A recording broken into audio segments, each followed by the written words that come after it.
Evolutionary Psychology by Samael Aun Weor. Chapter 1. The Level of Being. Who are we? Where do we come from? Where are we going? What are we living for?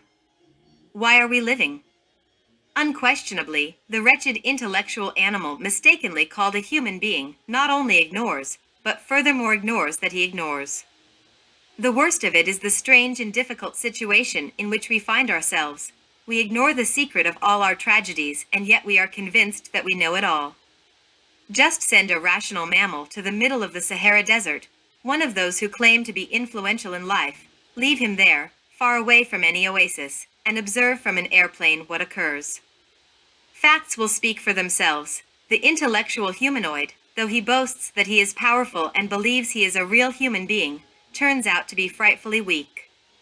The rational animal is 100% stupid. He thinks the best of himself. He thinks he can develop his potential via kindergarten, good manners, elementary and secondary schools, diplomas, universities, the prestige of daddy, etc. Unfortunately, in spite of so much education, good manners, titles, and money, we know very well that any stomachache saddens us and that deep down we continue being unhappy and miserable. It is enough to read universal history to find out that we are still the same barbarians of the past, and instead of improving, we have become worse.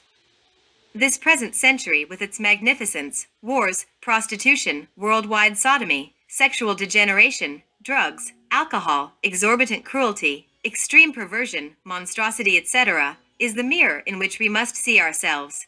There does not exist a good enough reason to boast of having reached a superior stage of development. To think that time means progress is absurd. Unfortunately, the learned ignoramuses continue to be bottled up in the dogma of evolution. In all the somber pages of dark history, we find the same atrocious cruelties, ambitions, wars, etc. Nevertheless, our super-civilized contemporaries are still convinced that what we hear about war is secondary, a fleeting accident that has nothing to do with their so boasted modern civilization. Indeed, what is important is the way of being of each person. Some subjects will be drunkards, others will be abstemious, some honest, and others shameless. There is everything in life. The populace is the sum of all individuals. The populace is what the individual is. It is the government, etc. The populace, then, is the extension of the individual. It is impossible to change people and populace if the individual does not change himself. Nobody can deny the fact that there are different social levels. There are church-going people, people in brothels, farmers, businessmen, etc. In a like manner, there are different levels of being. Whatever we are internally, munificent or mean, generous or miserly, violent or peaceful, chaste or lustful, attracts the various circumstances of life. The lustful person will always attract scenes, dramas, and even lascivious tragedies in which he will become involved. A drunkard will always attract drunkards and will always be seen in bars or taverns. This is obvious. What will the usurer attract? The selfish one? How many problems? Jail? Misfortunes? Nonetheless, frustrated people, tired of suffering, want to change, to turn the page of their history. Wretched people! They want to change, and they do not know how. They do not know the methods. They are stuck in a blind alley. What happened to them yesterday happens to them today, and will happen to them again tomorrow. They always repeat the same errors, and not even cannon shots will make them learn the lessons of life. All things repeat themselves in their life. They say the same things, do the same things, and complain about the same things. This boring repetition of dramas, comedies, and tragedies will continue as long as we carry in our interior all the undesirable elements of anger, covetousness, lust, envy, pride, laziness, gluttony, etc. What is our moral level? Or better said, what is our level of being? The repetition of all our miseries, scenes, misfortunes, and mishaps will last as long as the level of our being does not radically change. All things, all circumstances that occur outside us, on the stage of this world, are exclusively the reflection of what we carry within. With good reason, then, we can solemnly declare that the exterior is the reflection of the interior. When someone changes internally, and if that change is radical, then circumstances, life and the external also change. Not long ago, since 1974, I have been observing a group of people who invaded a private estate ground. Here in Mexico, such people receive the strange name of parachutists. They are neighbors from the rural colony of Churubusco. They are very close to my home, and that is why I have been able to study them closely. To be poor will certainly never be a crime. However, their serious problem does not lie in poverty, but rather in their level of being. They fight amongst themselves daily, get drunk, insult each other, become the murderers of their own companions who share their misfortunes and live in filthy huts where hatred reigns instead of love. Many times, I have pondered on the fact that if any one of them would eliminate from his interior hatred, anger, lust, slander, drunkenness, cruelty, egoism, calumny, envy, conceit, pride, etc., he would please other people, and by the simple law of psychology affinities, he would associate with more refined and spiritual people. These new relationships would definitely bring about an economical and social change. This would be the way out of the pigsty, the filthy sewer, for this individual. Therefore, if we really want a radical change, the first thing we must understand is that each one of us, whether black or white, yellow or brunette, ignorant or erudite, etc., is at one level of being or another. What is our level of being? Have you ever reflected upon this? It would be impossible to pass into another level if we ignore the level in which we presently are. Chapter 2. The Marvelous Ladder. We must long for a real change. We must get out of this boring routine, out of this purely mechanical and wearied life. What we must first clearly understand is that each one of us is at one level of being or another. The level of being of the drunkard is different from that of the abstemious, and the level of being of the prostitute is different from that of the virgin. What we are stating here is indisputable, irrefutable. Advancing on the theme of this chapter, it is not irrelevant if we imagine the numerous rungs of a ladder, which extends itself upwards, vertically. Unquestionably, we find ourselves on any one of these rungs. On the lower rungs will be people worse than us, and on the higher rungs persons better than us will be found. On this extraordinary vertical, on this marvelous ladder, it is clear that we can find all the levels of being. Each person is different. This is something that no one can dispute. Undoubtedly, we are not talking about pretty or ugly, if nor is it a question of age. There are young and old people, old persons about to die as well as newborns. The subject matter of time and of years, that matter of being born, of maturing, developing, marrying, reproducing and aging is exclusively of the horizontal. On the marvelous ladder, on the vertical, the concept of time does not fit in. On the rungs of such a scale, we can only find levels of being. The mechanical hope of people serves no purpose. They think that with time things will get better. Our grandfather and great-grandfathers thought that way. However, facts have arrived to precisely demonstrate the opposite of this. What counts is the level of being, and this is vertical. We are on a rung, but we can climb to another rung. The marvelous ladder of which we are talking about, and which concerns the different levels of being, certainly has nothing to do with linear time. A higher level of being is directly above us from moment to moment. It is not in any remote horizontal future, but here and now within our own selves, on the vertical. It is ostensible, and anyone can understand that the two lines, horizontal and vertical, intersect from moment to moment in our psychological interior and form a cross. The personality develops and unfolds on the horizontal line of life. The personality is born and dies with its linear time. It is mortal. A tomorrow does not exist for the personality of the dead person. The personality is not the being. The levels of being are not of time. Since the being himself is not of time, he has nothing to do with the horizontal line. He is found within our own selves, now, on the vertical. It would be absurd, obviously, to look for our own being outside of ourselves. Therefore, it is not irrelevant to establish the following as a corollary: titles, ranks, promotions, etc. in the external physical world cannot in any way originate authentic exaltation, re-evaluation of the being, or a move to a higher rung in the levels of being. Chapter 3. Psychological Rebellion. It is not irrelevant to remind our readers that a mathematical point exists within ourselves. Unquestionably, such a point is never found either in the past or in the future. Whosoever wants to discover that mysterious point must look for it here and now within oneself at this exact moment, not a second earlier, not a second later. The two horizontal and vertical lines of the Holy Cross intersect at this point. Thus, we find ourselves from moment to moment before two paths, the horizontal and the vertical. It is evident that the vertical is different. It is the path of intelligent rebels, of revolutionaries. It is apparent that the horizontal path is too base. My buddy and everybody travel it, by those who are juvenile and those who are senile.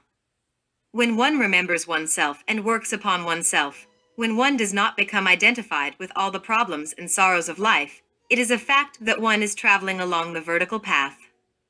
Certainly, it is never an easy task to eliminate negative emotions, to lose all identification with our trend of life, with all types of problems, with business, debts, loan payments, mortgages, telephone, water and power payments, etc.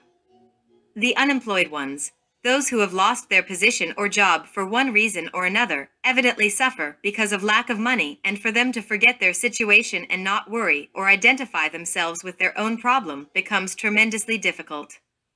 Those who suffer and those who cry, those who have been victims of some betrayal or injustice, victims of ingratitude, calumny, fraud, really do forget themselves. They forget their inner being. They identify themselves totally with their moral tragedy. The work on oneself is the fundamental characteristic of the vertical path. Nobody treads upon the path of the Great Rebellion if he never works on himself. The work to which we are referring is of a psychological nature. This work deals with a certain transformation of the moment in which we find ourselves. We need to learn to live from moment to moment. For example, a person who is desperate about some sentimental, economical, or political problems has obviously forgotten his inner self. If such a person would stop for a moment, observe the situation, try to remember his inner self, and then try to understand the reason for this attitude. If he would reflect a little and think that everything passes away, that life is fleeting, illusory, and that death reduces all the vanities of the world to ashes. If he would understand that his problem in reality is nothing more than a worthless flame and soon dies, he would suddenly see with great surprise that everything has changed. It is possible to transform mechanical reactions through logical confrontation and the intimate auto-reflection of the being. It is evident that people react mechanically when faced with the diverse circumstances of life. Wretched people, they usually become the victims. When flattered, they smile. When humiliated, they suffer. They insult if insulted. They hurt if they are hurt. They are never free. Their fellow men have the power to drive them from happiness to sadness, from hope to despair. Each of these persons traveling along the horizontal path is similar to a musical instrument on which each of his fellow men can play the tune he wishes to. Whosoever learns how to transform mechanical reactions is in fact entering onto the vertical path. This represents a fundamental change in the level of being, an extraordinary result of the psychological rebellion. Chapter 4. The Essence. What makes every newborn child beautiful and adorable is his essence. The essence in itself constitutes his true reality. In all creatures, the normal growth of the essence is certainly scanty, insufficient. The human body grows and develops in accordance with the biological laws of the species. However, such possibilities in themselves are extremely limited for the essence. Unquestionably, without help, the essence can only grow to a small degree. Speaking frankly and bluntly, we will say that the spontaneous and natural growth of the essence is only possible during the first 3, 4, and 5 years of life. In other words, during the first phase of life. People think that the growth and development of the essence always occurs in a continuous way, according to the mechanics of evolution, but universal Gnosticism teaches clearly that this does not occur in such a manner. Something very special must happen, something new must be fulfilled so that the essence may grow more. I want to emphatically refer to the work upon oneself. the development of the essence is only possible on the basis of conscious works and voluntary sufferings. It is necessary to understand that this work does not refer to professional matters such as banking, carpentry, masonry, railroad repairs, or office matters. This work is for any person who has developed his personality. It concerns something psychological. We all know that we have within ourselves that which is called ego, I, me, and myself. Unfortunately, the essence is completely imprisoned, absorbed inside the ego, and this is lamentable. To dissolve the psychological I, to disintegrate its undesirable elements, is something unavoidable and non-excludable. This is the meaning of working upon oneself. We would never be able to liberate the essence without previously disintegrating the psychological I. Religion, the Buddha, wisdom, the particles in pain of our Father who is in heaven, and all the information we need for the intimate self-realization of our inner being are within the essence. No one would be able to annihilate the psychological I without previously eliminating the inhuman elements that we carry within ourselves. We need to reduce to ashes the monstrous cruelty of this day and age, envy which has unfortunately become the secret trigger of action, the unbearable covetousness that has made life so bitter, the disgusting slander, the calumny which gives rise to so many tragedies, the drunken revelries, the filthiet that smells so hideously, etc. Accordingly, as all these abominations are being reduced to cosmic dust, the essence, besides becoming emancipated, will harmoniously grow and develop. Unquestionably, the essence shines within ourselves when our psychological I has died. The liberated essence confers upon us inner beauty, perfect happiness, and true love emanate from such a beauty. The essence possesses multiple senses of perfection and extraordinary natural powers. When we die within ourselves, when we dissolve the psychological I, we can then enjoy the precious senses and powers of the essence. Chapter 5. To accuse oneself. The essence that each one of us carries within his interior comes from above, from heaven, from the stars. Unquestionably, the marvelous essence emanates from the Note Law, the Milky Way, the galaxy we live in. The precious essence passes through the Note Soul, the Sun, and then passes through the Note Fa, the planetary zone, then enters this world and penetrates within our own interior. Our parents created the appropriate body for the reception of this essence that emanates from the stars. We return victoriously into the profound bosom of Urania by working intensely upon ourselves and sacrificing ourselves for our fellow men.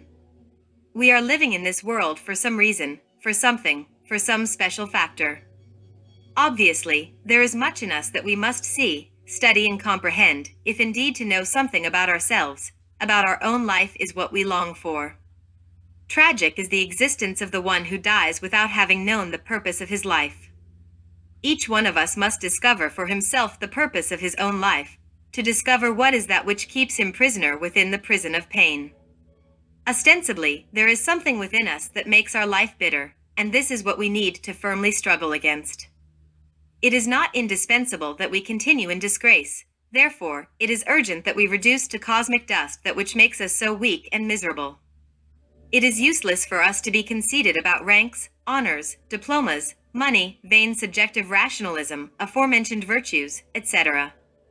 We must never forget that hypocrisy and the silly vanities of our false personality make of us persons that are dull, rancid, retarded, reactionary, and incapable of seeing that which is the new. Death has many meanings, both positive and negative. Let us consider the magnificent observation of the great Kabir Jesus the Christ, "Let the dead bury their dead." Many people, although alive, are in fact dead to all possible work upon themselves and therefore to any inner transformation. They are people imprisoned in their dogmas and beliefs, people petrified in memories of many yesterdays, individuals fully of ancestral prejudices, persons who are the slave of what others might say, horribly lukewarm, indifferent and sometimes know-it-all ignoramuses who are convinced that they are right because that is what they were told, etc. Those people do not want to understand that this world is a psychological gymnasium through which it would be possible to annihilate that secret ugliness that we all carry within. If those wretched people comprehend the lamentable state within which they dwell, they will tremble with horror. Nonetheless, such people think the best of themselves. They boast of their virtues. They feel they are perfect, generous, helpful, noble, charitable, intelligent, responsible, etc. Practical life as a school is formidable, but to take it as a goal in itself is manifestly an absurdity. Those who take life in itself, such it is daily lived, have not comprehended the necessity of working upon themselves in order to achieve a radical transformation. Unfortunately, people live mechanically and have never heard anything about the inner work. Change is necessary, but people do not know how to change. They suffer greatly, however, they do not even know why they suffer. Money is not everything. Usually, the life of many wealthy people is truly tragic. Chapter 6. Life. In the field of practical life, we discover astonishing contrasts. Wealthy people with a magnificent residence and with many friends sometimes suffer terribly. Humble proletarians of picks and shovels or middle-class people often live in complete happiness. Many multimillionaires suffer from sexual impotence, and rich matrons cry bitterly due to their husbands' infidelities. In this day and age, the rich people of the earth look like vultures in golden cages. They cannot live without bodyguards. Statesmen drag chains. They are never free. Wherever they go, they are surrounded by people armed to the teeth. Let us study this situation more in detail. We need to know what life is. Everyone is free to think as he likes. Regardless of whatever people say, indeed, nobody knows anything. Life is a problem that no one understands. When people want to freely tell us the story of their life, they quote events, names and surnames, dates, etc., and feel satisfaction when telling their stories. Those wretched people ignore that their stories are incomplete because events, names and dates are merely the outer aspect of the movie. The inner aspect is missing. It is urgent to know states of consciousness. Each event is complemented with this or that psychological state. The states are internal, and the events are external. So, external events are not everything. Let it be understood that internal states are good or bad disposition, preoccupation, depression, superstition, fear, suspicion, mercy, self-commiseration, overestimation of oneself, states of one's sentiments of happiness, states of pleasure, etc. Unquestionably, internal states can correspond exactly to external events. They can be originated by the latter, or they cannot have any relationship with them whatsoever. In every case, states and events are different. Events do not always correspond exactly to compatible states. A pleasant event could be unrelated with its internal state. An unpleasant event could be unrelated with its internal state. When long-awaited for events finally take place, we often feel that something is missing. Certainly, the corresponding internal state which should have been combined with the external event was missing. Many times, an unexpected event comes to be the one that has provided us with the best moments. Chapter 7. The internal state. To correctly combine internal states with external events is to know how to live intelligently. Any event intelligently lived demands its corresponding specific internal state. Nonetheless, when people review their lives, unfortunately, they only think that their life is exclusively constituted by external events. Wretched people! They think that if this or that event had never happened to them, their lives would have been better. They think that fortune came to meet them, yet they lost the opportunity to be happy. They lament what they lost, they weep regarding what they despised, they moan when remembering their old errors and calamities.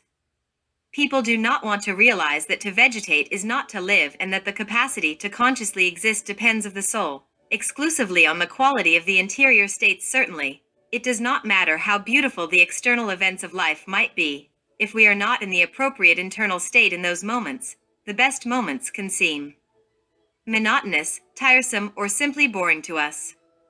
Someone anxiously awaits the wedding banquet as a great event. Nevertheless, it could happen that he could be so preoccupied in that precise moment that he really would not enjoy it. Thus, that party would become for him as dry and cold as protocol. Experience has taught us that not all persons who attend a banquet or a party really enjoy themselves. A bored person is always present at the best of parties, and the most delightful musical compositions make some people happy and make others weep. Those who know how to consciously combine the external event with the appropriate interior state are very rare. It is unfortunate that people do not know how to consciously live.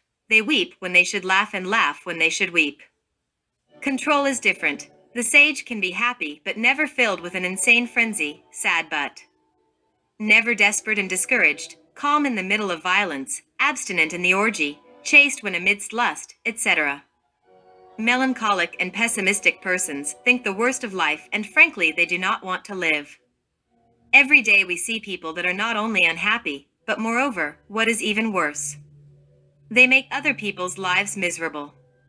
Such people will not change, even if they would live daily from party to party, for they carry the psychological disease within them. Such persons possess internal states that are definitely perverse. Nevertheless, these people classify themselves as just, saintly, virtuous, noble, helpful martyrs, etc. They are people who esteem themselves to the extreme, people who love themselves too much. They are individuals who pity themselves too much and seek a way out to evade their own responsibilities. Persons like that are accustomed to inferior emotions, and it is obvious that due to such a motive, they daily create infrapsychic elements. Disgraceful events like the setbacks of fortune, misery, debts, problems, etc. are the exclusive property of those persons who do not know how to live. Anyone can acquire a rich intellectual culture, yet few are the persons who have learned how to live in an upright manner. When one wants to separate external events from the internal states of consciousness, one demonstrates concretely his incapacity of existing in a dignified manner. Those who learn how to consciously combine external events with internal states march on the path of success. Chapter 8. Erroneous States. Unquestionably, while in rigorous observation of the myself, a complete logical differentiation between the exterior events of practical life and the interior state of the consciousness is always something unavoidable and non-extrudable. We urgently need to know where we are located relative to the interior state of consciousness, as well as to the specific nature of the exterior event that is happening to us in a given moment. Life in itself is a series of events that process themselves through time and space. Someone said, life is a chain of woes that humans carry entangled in their souls. Everyone is free to think as he wishes. I believe that disenchantment and bitterness always precede the ephemeral pleasures of a fleeting moment. Each event has its special characteristic flavor. The interior states also are of a distinct type. This is incontrovertible, irrefutable. Indeed, the interior work upon oneself emphatically refers to the diverse psychological states of the consciousness. No one can deny that in our interior we carry many errors and that erroneous states also exist. If indeed we want to change, we need with maximum and unavoidable urgency to radically modify those erroneous states of our consciousness. The absolute modification of the erroneous states originates complete transformations in the field of practical life. Obviously, when one seriously works on the erroneous states, then the unpleasant events of life can no longer hurt so easily. We are stating something that can only be comprehended by living it, when indeed one experiences it precisely in the field of actions. Whosoever does not work on himself is always a victim of circumstances. He is like a miserable log on the boisterous waters of the ocean. Events incessantly change in their multiple combinations. They come one after another in waves. They are influences. Indeed, good and bad events exist. Some events will be better or worse than others. Certainly, to modify certain events, to alter results, to modify situations, etc., is possible amidst the number of possibilities. However, some factual situations which truly cannot be altered exist. These cases must be consciously accepted, even when some become dangerous and even painful. Unquestionably, such a grief disappears when we do not identify ourselves with the problem that has arisen. We must consider life as a successive series of interior states. The authentic history of our life in particular is formed by these states. When reviewing the totality of our own existence, we can then verify for ourselves in a direct manner that many unpleasant situations were possible thanks to wrong interior states. Although Alexander the Great was always temperate by nature, he gave in, due to pride, to the excesses which produced his death. Francis I died due to a dirty and abominable adultery, which is still well remembered in history. When Marat was assassinated by a perverse nun, he was dying of arrogance and envy. He believed himself to be absolutely just.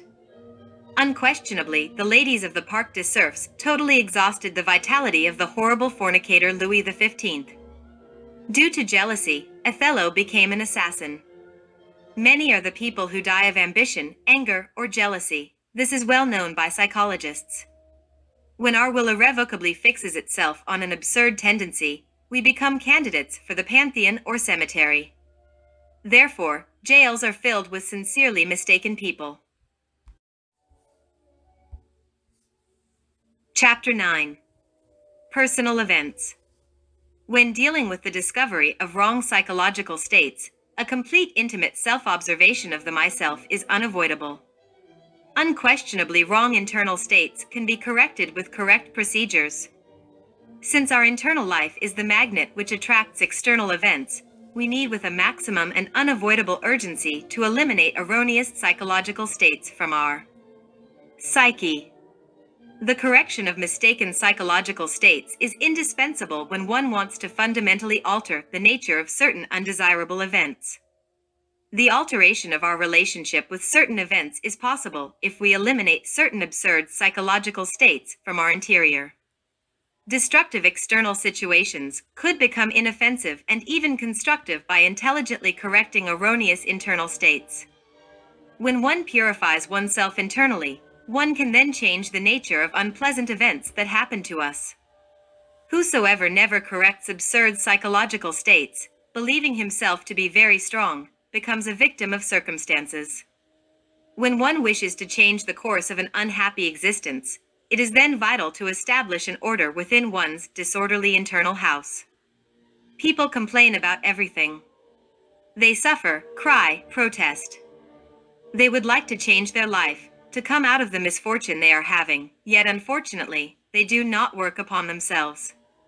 People do not want to realize that their internal life attracts external circumstances.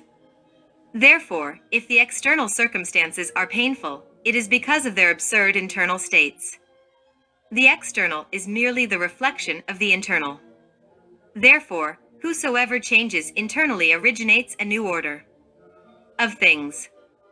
The external events are never as important as the way one reacts when facing them. Did you remain serene before the offender? Did you gladly receive the unpleasant manifestations of your fellow men? How did you react to the infidelity of your beloved one? Did you let yourself be carried away by the poison of jealousy? Did you kill? Are you in prison? Hospitals, cemeteries, or pantheons and prisons are filled with sincerely mistaken ones who reacted in an absurd manner when faced with external events. The best weapon that a human being can use in life is a one can disarm beasts and unmask traitors by means of appropriate internal states. Wrong internal states convert us into defenseless victims of human perversity. You must learn to face the most unpleasant events of practical life with an appropriate internal uprightness. You must not become identified with any event. Remember that everything passes away. You must learn to look at life like a movie, thus you will receive the benefits. You must not forget that if you do not eliminate mistaken internal states from your psyche, then events of no value could bring you disgrace. Unquestionably, each external event needs its appropriate fare, that is, its precise psychological state. Correct psychological state. Chapter 10. The Different I. Indeed, the rational mammal mistakenly called the human being does not possess a defined individuality. Unquestionably, this lack of psychological unity in the humanoid is the cause of so many difficulties and bitterness. The physical body is a complete unit and works as an organic whole unless it is ill. However, the internal life of the humanoid is in no way a psychological unit. The most critical aspect of all of this, in spite of what the diverse pseudo-esoteric and pseudo-occultist schools might say, is the lack of psychological organization in the intimate depths of each person. Certainly in those conditions, an accordant work, as a complete harmonious unit in the internal life of people, does not exist. The humanoid, in regard to his internal state, is a psychological multiplicity. A sum of the learned ignoramuses of this tenebrous era pay homage to the I, they deify it, they place it on altars, they name it alter ego, superior I, divine I, etc. The know-it-alls of this dark age in which we live do not want to realize that the superior I or the inferior I are two sections of the same pluralized ego. Indeed, the humanoid does not have a permanent I, but instead he has a multitude of different infrahuman and absurd I. The wretched intellectual animal mistakenly called a human being is similar to a house in disorder where instead of one lord, many servants exist who always want to command and to perform their own whims. The greatest error of cheap pseudo-esotericism and pseudo-occultism is to assume that others possess or that one has a permanent and immutable I, without a beginning and an end. If for at least one instant, those who think in the way previously described were to awaken consciousness, they would then clearly see for themselves that the rational humanoid is never the same one through a long period of time. Thus, from a psychological point of view, the intellectual mammal is continuously changing. To think that a person named Louis is always Louis is like a joke made in very bad taste. That subject called Louis has other eyes, other egos in himself, who, in different moments, express themselves through his personality. Therefore, even if Louis does not like covetousness, another I within him, let's call him Peter, likes covetousness, and so on. No person is the same in a continuous manner. Indeed, one does not have to be a sage in order to fully realize the innumerable changes and contradictions of each individual. Therefore, to assume that someone possesses a permanent and immutable I is equivalent to committing an abuse against our fellow men and against oneself. Thus, many people, many I live inside each person. Any awakened or conscious person can, in a direct way, verify this by himself. Chapter 11. The Beloved Ego. Since superior and inferior are two portions of the same thing, it is not irrelevant to state the following corollary. Superior I and inferior I are two aspects of the same tenebrous and pluralized ego. The so-called divine I or superior I, alter ego, or anything of the sort, is certainly a trick of the myself, a form of self-deceit. When the I wants to continue here and in the beyond, it deceives itself with the false concept of being a divine and immortal I.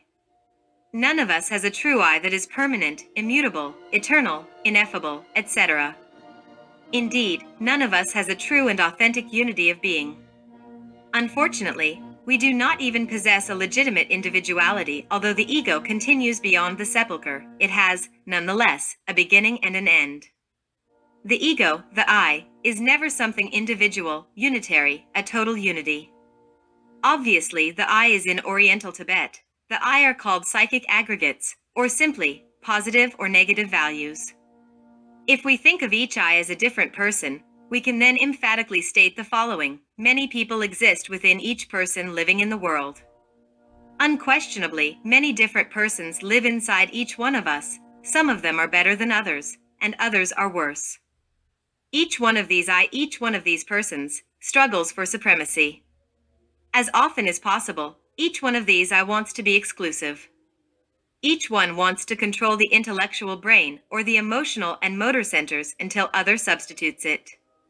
The doctrine of the many I was taught in Oriental Tibet by the true clairvoyants, by the true enlightened ones. Each of our defects is personified by one I or another. Since we have thousands and even millions of defects, it is obvious that many people live within our interior. In psychological matters, we have been able to clearly verify that paranoid subjects, self-worshippers, and mythomaniacs would never abandon the cult to their beloved ego for anything in the world. Unquestionably, such people mortally hate the doctrine of the many I. Indeed, when one wants to know oneself, one must observe himself and try to know the different I which abound inside the personality. If any one of our readers does not yet comprehend the doctrine of the many I, it is due exclusively to the lack of practice in the field of self-observation. As one practices inner self-observation, one discovers from oneself many people, many I who live inside our own personality. Those who deny the doctrine of the many I's, those who adore divine I, have undoubtedly never observed themselves seriously. Pointing at them, this time in a Socratic style, we state that those people not only ignore, but moreover, they ignore that they ignore. Certainly, we can never know ourselves without serious and profound self-observation. As long as any person continues considering himself as only one, it is clear that any internal change would be something more than impossible. Chapter 12. Radical change. As long as a person persists in the error of believing to be one unique individual, it is evident that radical change would be more than impossible. The very fact that the esoteric work begins with the observation of oneself is indicating to us a multiplicity psychological factors, or undesirable elements that need be urgently extirpated, eradicated from our interior. Unquestionably, it would not be possible in any way to eliminate unknown errors. It is urgent to previously observe that which we want to separate from our psyche. This type of work is not external but internal, and those who think that any manual of manners or external and superficial system of ethics can take them to success are, in fact, totally mistaken.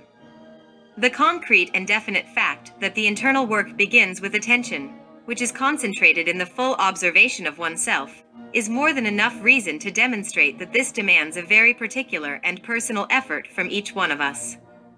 Speaking frankly and bluntly, we emphatically affirm the following: no human being could do this work for us.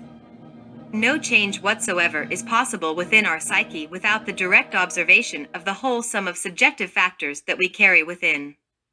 When the multiplicity of our errors is accepted as something factual, yet one discards the necessity of study and direct observation of the errors, it is an evasion or escape, an escape from oneself, a form of self-deceit.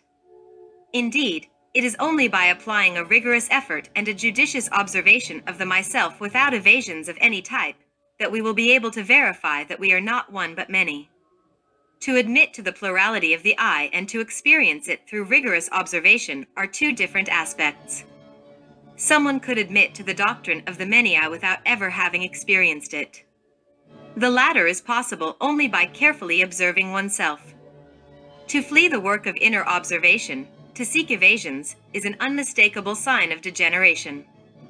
Obviously, the goal of this work is precisely to achieve a gradual change in our internal life. Yet, as long as a human being holds on to the illusion that he is one and the same person, he cannot change.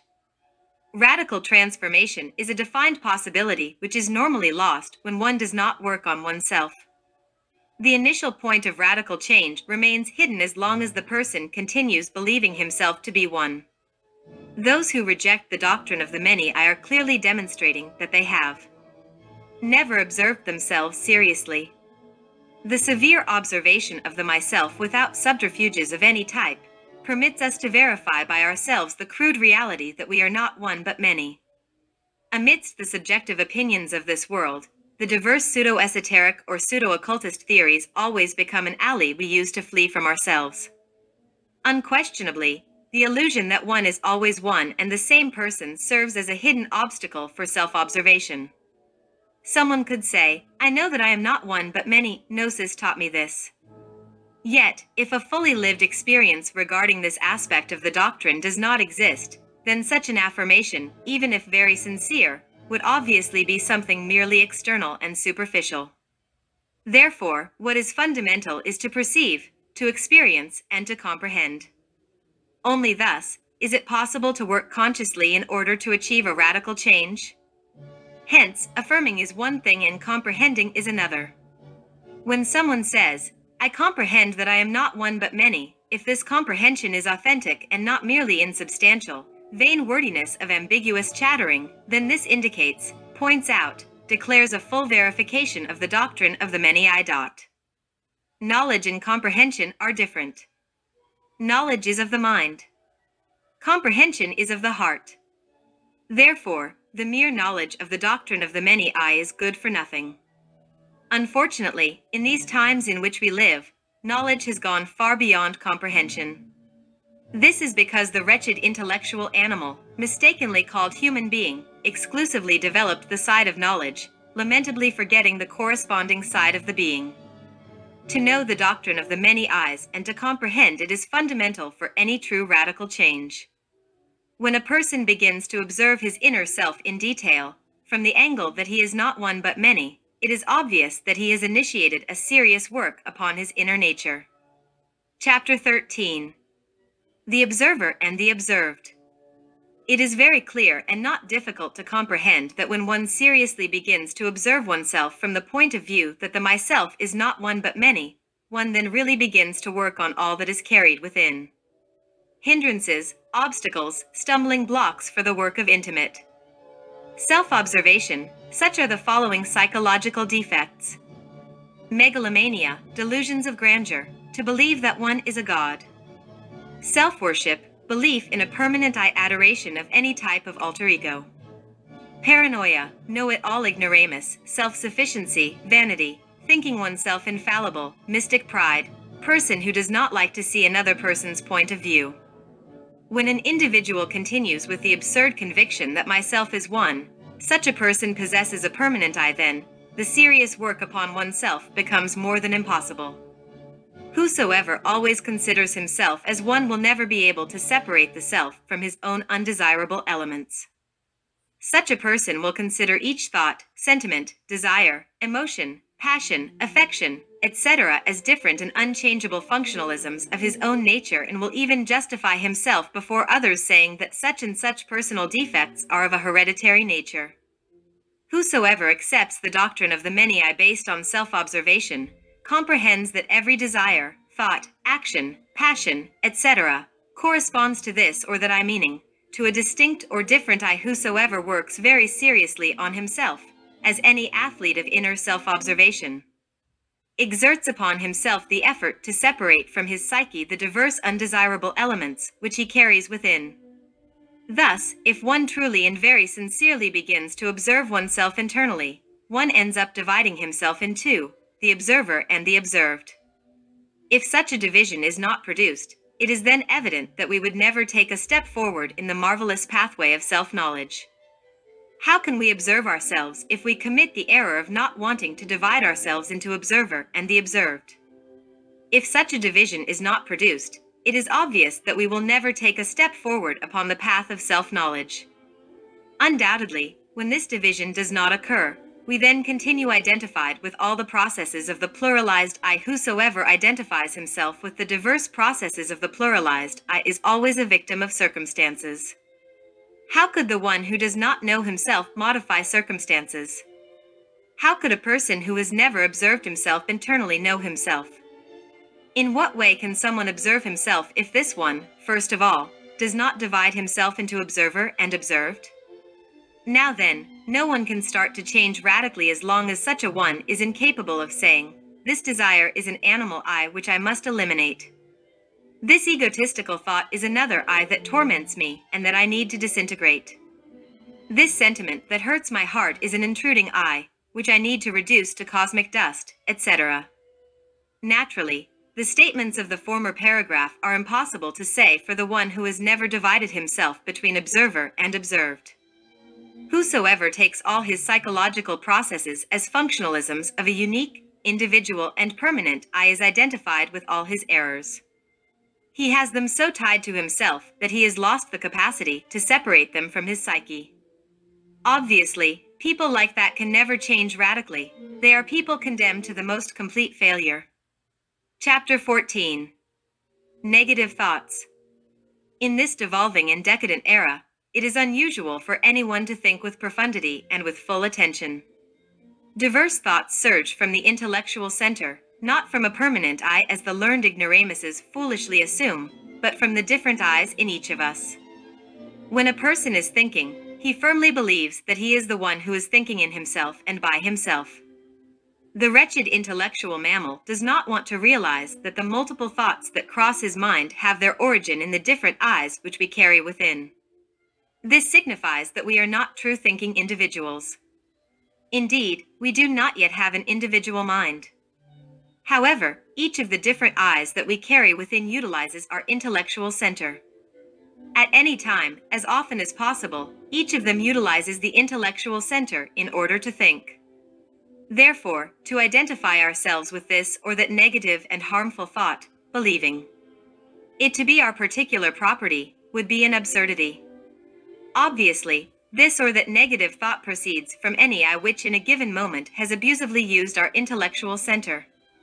Different types of negative thoughts exist, namely, suspicion, distrust, ill will towards another person, passionate jealousy, religious jealousy, political jealousy, family or friendship jealousy, covetousness, lust, revenge, anger, pride, envy, hatred, resentment, theft, adultery, laziness, gluttony, etc. Indeed, we could not succeed in enumerating all the psychological defects we have, since they are too many, not even if we had a steel palate and 1,000 tongues to speak. Therefore, and as a corollary to the former statement, to identify us with negative thoughts is an absurdity, since it is impossible for an effect to exist without a cause. We solemnly affirm that a thought could never exist by itself, by spontaneous generation. The relation between thinker and thought is obvious. Each negative thought has its origin in a different thinker. Many negative thinkers exist within each one of us, as many thoughts of the same class. Examining this subject matter from the pluralized angle of thinkers and thoughts, it is understood then that each one of the I's that we carry in our psyche is certainly a different thinker. Unquestionably, too many thinkers exist inside each one of us.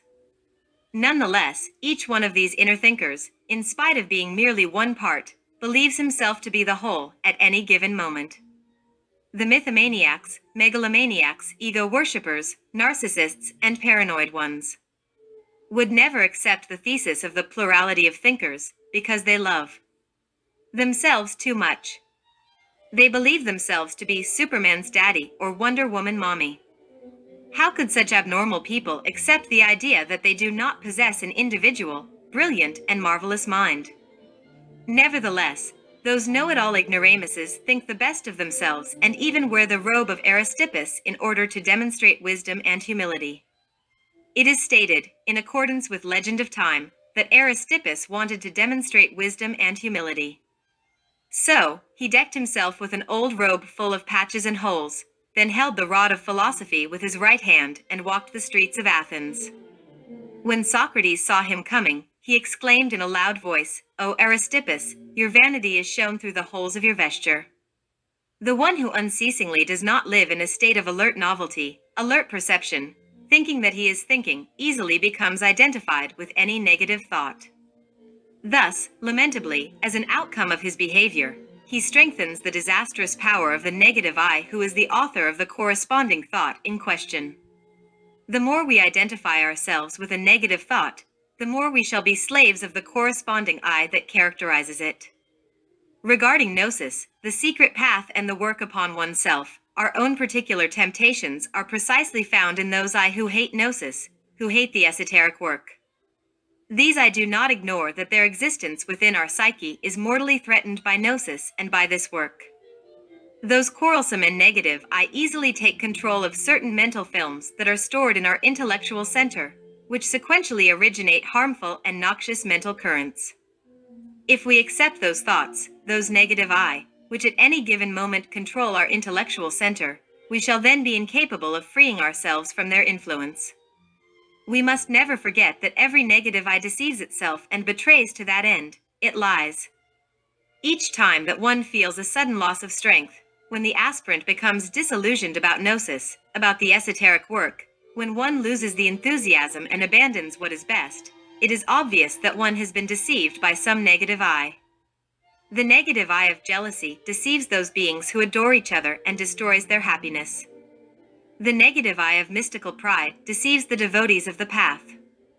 Thus, believing themselves to be wise, they despise their master and betray him. The negative I appeals to our personal experiences, our memories, our best wishes, our sincerity. Hence, amidst all of these things, through a rigorous selection, this negative I presents something under a false light, something that fascinates. Thus, the outcome is failure. Nonetheless, when one discovers that I in action, when one has learned to live in a state of alertness, then such a deception becomes impossible. Chapter 15. Individuality. Indeed, to believe that we are one is a joke made in very bad taste.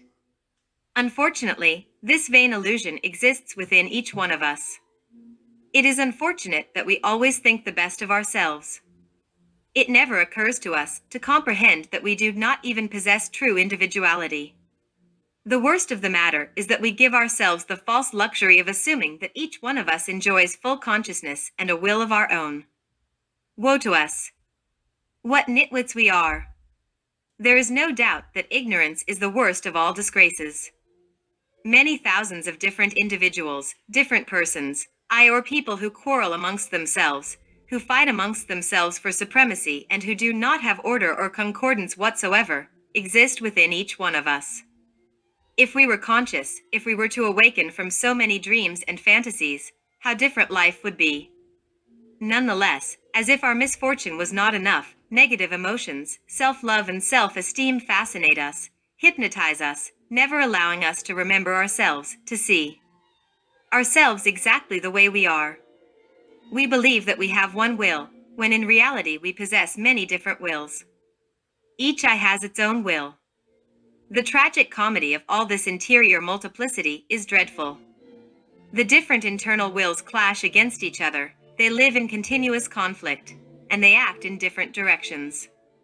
If we had true individuality, if we were a unity instead of a multiplicity, then we would also have continuity of purpose, awakened consciousness, a particular, individual will. To change is the best, however, we must begin by being sincere with ourselves. We need to make a psychological inventory of ourselves in order to know what we have in excess or what we lack.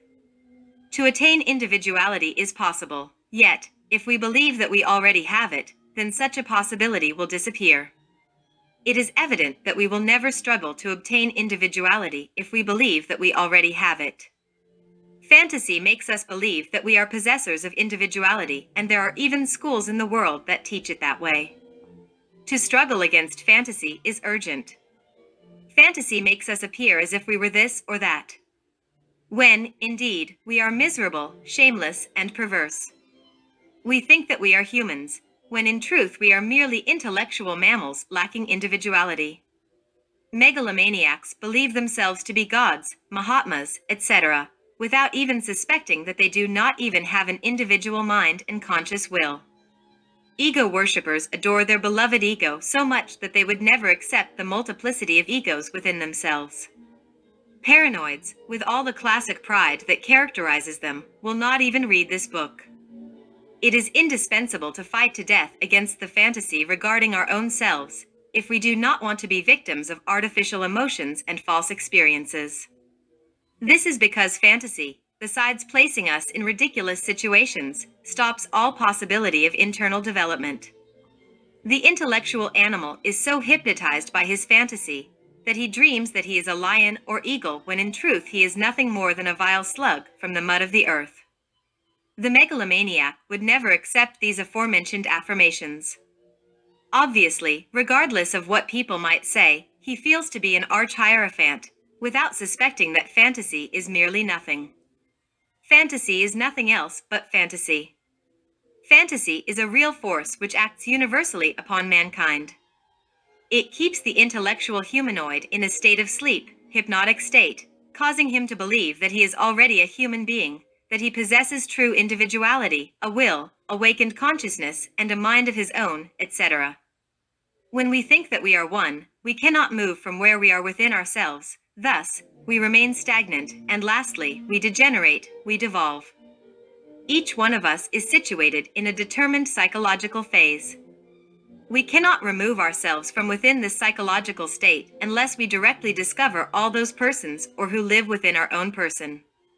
It is clear that only through inner self-observation shall we be able to see the people who live in our psyche and who we need to eliminate in order to achieve a radical transformation.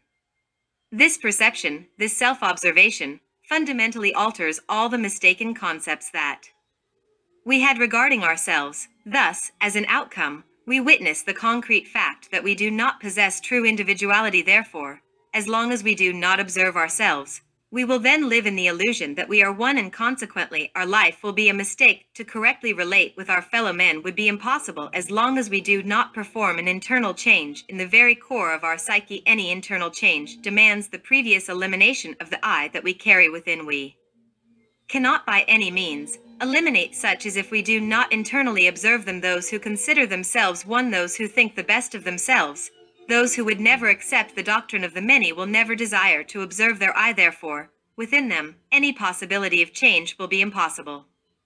It is not possible to change if one does not eliminate, yet, whosoever considers himself a possessor of individuality, even if he would accept that he must eliminate, would indeed ignore what it is that he must eliminate. Nonetheless, we must not forget that whosoever believes himself to be one will deceive himself, thinking that he does know that which he must eliminate. Yet, indeed, he does not even know that he does not know. He is a learned ignoramus. We need to de-egotize ourselves so we can individualize ourselves. However, to de-egotize is impossible for the one who thinks that he possesses individuality. Individuality is 100% sacred. Rare are those who have it. Nevertheless, everyone thinks they have it. How can we eliminate I's if we think that we have a unique I? Certainly, only the one who has never seriously observed his own self can think that he has a unique I. Nevertheless, in regard to this teaching, we must be very clear, because the psychological danger of confusing authentic individuality with the concept of some species of a superior I, or something similar, exists. Sacred individuality is very far beyond any type of I. Sacred individuality is what it has always been, and what it shall always be. Legitimate individuality is the being. The reason for the being to be is to be the being himself. Distinguish between the being and the I. Those who confuse the I with the being have certainly never observed themselves seriously. As long as the essence, the consciousness, is bottled up within all of that conjunction of I that we carry inside, radical change will be something more than impossible. Chapter 16. The Book of Life. A person is what his life is.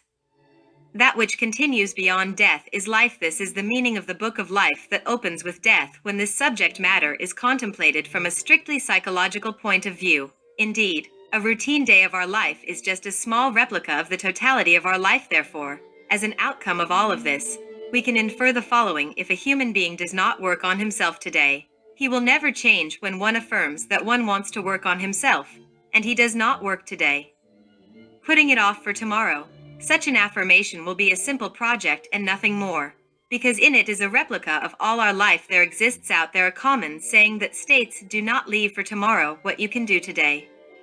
If a human being says, I will work on myself tomorrow, then he will never work on himself, because there will always be a tomorrow. This is very similar to a certain sign, notice or poster that some merchants put in their stores: I do not give credit today, but I will tomorrow. When any penniless person arrives asking for credit, he comes upon this terrible sign, and if he returns the next day, once more he finds this wretched notice or poster. This is what in psychology is called the sickness of tomorrow. As long as a person says tomorrow, he will never change. We need, with maximum urgency, to work on ourselves and not dream lazily of a future or any extraordinary opportunity. Those who say, I will first do this or that and then work, will never work on themselves. They are the dwellers of the earth mentioned in the Holy Scriptures. I knew a powerful landlord that used to say, first of all, I need to be well off, then I will work on myself. When I visited him on his deathbed, I then asked him the following question: do you still want to be well off? He answered me, I truly lament having wasted my time. He died some days later, after having acknowledged his mistake. That man had many lands. However, he wanted to own the neighboring properties so that he could become well off, so that his estate would be bordered exactly by 4 roads. The great Kabir Jesus said, sufficient unto the day is the evil thereof. Matthew 6:34. Let us observe ourselves today, in whatever concerns the ever-occurring day, which is a miniature of our entire life. When a human being begins to work on his own self, here and now, today, when he observes his displeasure and pain, he then walks upon the path of success. It is impossible to eliminate what we do not know. Therefore, we must first observe our own errors. We need not only to observe our day, but also our relationship to it. A certain ordinary day that each person experiences directly exists, with the exception of unusual and uncommon incidents. So, it is interesting to observe daily recurrence, the repetition of words and events towards each person, etc. That repetition or recurrence of events and words deserves to be studied. It leads us to self-knowledge. 15. Mechanical creatures. By no means can we deny that the law of recurrence processes itself in every moment of our life. Indeed, repetition of events, states of consciousness, words, desires, thoughts, volitions, etc., exist in each day of our existence. It is obvious that when one does not observe oneself, one cannot observe this incessant daily repetition. It is evident that whosoever does not have any interest in observing himself also does not desire to work in order to achieve a true radical transformation. To top it all off, there are people who want to transform themselves without working on themselves. We do not deny the fact that each person has a right to the true happiness of the spirit. Nonetheless, it is also true that such happiness would be more than impossible if we do not work on ourselves. When one truly manages to modify his reactions against the diverse happenings that occur daily, one then can change intimately. However, we could not change our way of reacting against the facts of practical life if we do not work seriously upon ourselves. We need to change our way of thinking. We need to be less negligent. We need to become more serious and to face life in a different manner. We need to face life in its real and practical sense. However, if we continue the way we are, behaving the same way every day, repeating the same errors, repeating the same negligence as always, then, indeed, any possibility of change will be eliminated. If one truly wants to know oneself, one must then begin by observing his own conduct while facing the events of any day of his life. We do not want to imply by this that one must not observe oneself daily. We only state that self-observation begins with the first day that one starts observing oneself. There must be a beginning in everything. Thus, to start by observing our conduct in any given day of our life is a good beginning. Certainly, the most appropriate beginning is to observe our mechanical reactions when facing all those small details at home, in the bedroom, in the dining room, in the house, on the street, at work, etc., what we say, feel, and think. Then, what is important is to see how or in what manner we can change these mechanical reactions. However, we will never change if we think that we are good persons, that we never behave in an unconscious and mistaken manner. First of all, we need to comprehend that we are machine persons, simple marionettes controlled by secret agents. By hidden I many people live inside of us. We are never identical. Sometimes, a selfish person manifests through us, other times an irritable person, in any other instant, a generous, benevolent person, later on a scandalous one, a slanderous person, afterwards a saint, then a liar, etc. Thus, inside of each one of us, we have people of all types, I of all species. Our personality is nothing more than a marionette, a talking doll, something mechanical. Let us start by acting consciously during a small portion of our day. We need to stop being simple machines, even if it is for at least a few brief daily minutes. This will have a decisive influence on our existence. When we observe ourselves and do not do what this or that I wants us to do, then it is clear that we begin to stop being machines. A single moment in which one is sufficiently conscious as to stop being a machine, if it is done with will, tends to radically modify many disagreeable circumstances. Unfortunately, we live daily a mechanical, routine, and absurd life. We repeat occurrences, our habits are the same, we never want to modify them. They are the mechanical tracks on which circulates the train of our miserable existence. Nevertheless, we think the best of ourselves. Megalomaniacs abound everywhere. Those who think themselves to be gods, nonetheless, are mechanical routine creatures, people from the mud of the earth, wretched dolls moved by diverse idot. People like this will never work upon themselves. Chapter 18. The Supersubstantial Bread. If we carefully observe any day of our life, we will see that we certainly do not know how to live consciously. Our life seems like a train in motion, moving upon the fixed tracks of the mechanical and rigid habits of a vain and superficial existence. The intriguing aspect of this matter is that it never occurs to us to modify habits. It seems that we never get weary of always repeating the same thing. We have become petrified by our habits. Nevertheless, we think that we are free. We are dreadfully ugly. Yet we think of ourselves as Apollo. We are mechanical people. This mechanicity is more than enough motive to deprive us of any true sensibility in regard to what we are doing in life. We move daily on our old track inside of our antiquated and absurd shuttle of habits. Thus, it is clear that we do not have a real life. Instead of living, we vegetate miserably, and we do not receive new impressions. If a person begins his day consciously, then it is evident that such a day would be very different compared to other days when the day one is living is taken as the totality of one's life. When one does not leave for tomorrow what one must do this every day, then indeed, one gets to know what the work on oneself really means. A day never lacks importance. Therefore, if we really want to transform ourselves radically, we must then see, observe, and comprehend ourselves daily. Nonetheless, people do not want to see themselves in themselves. Some of them, in spite of having desires to work on themselves, justify their negligence with phrases like the following: "The work in the office does not allow me to work on myself." These empty, vain, and absurd words, without any sense, only serve in order to justify indolence, laziness, and lack of love for the great cause. Obviously, people like these, although they may have great spiritual longings, will never change. To observe ourselves is something unavoidable and non-excludable, since intimate self-observation is fundamental for a true change. What is your psychological state when you get out of bed? What is the level of your emotional mood during breakfast? Were you impatient with the waiter? With your wife? Why were you impatient? What is that which always disturbs you, etc.? Smoking less or eating less is not a complete change, yet indeed it indicates a certain progress. We know very well that vice and gluttony is inhumane and bestial. It is not right that someone who devotes his/herself to the secret path has a physical body that is excessively fat with a protruding abdomen. This is totally out of harmonious perfection. This would indicate gluttony and even laziness. Even though everyday life, profession, work are vital for our existence, they constitute, nonetheless, the sleepy state of our consciousness. To know that life is a dream does not mean that we have comprehended it. Comprehension is attained through self-observation and intense work on oneself.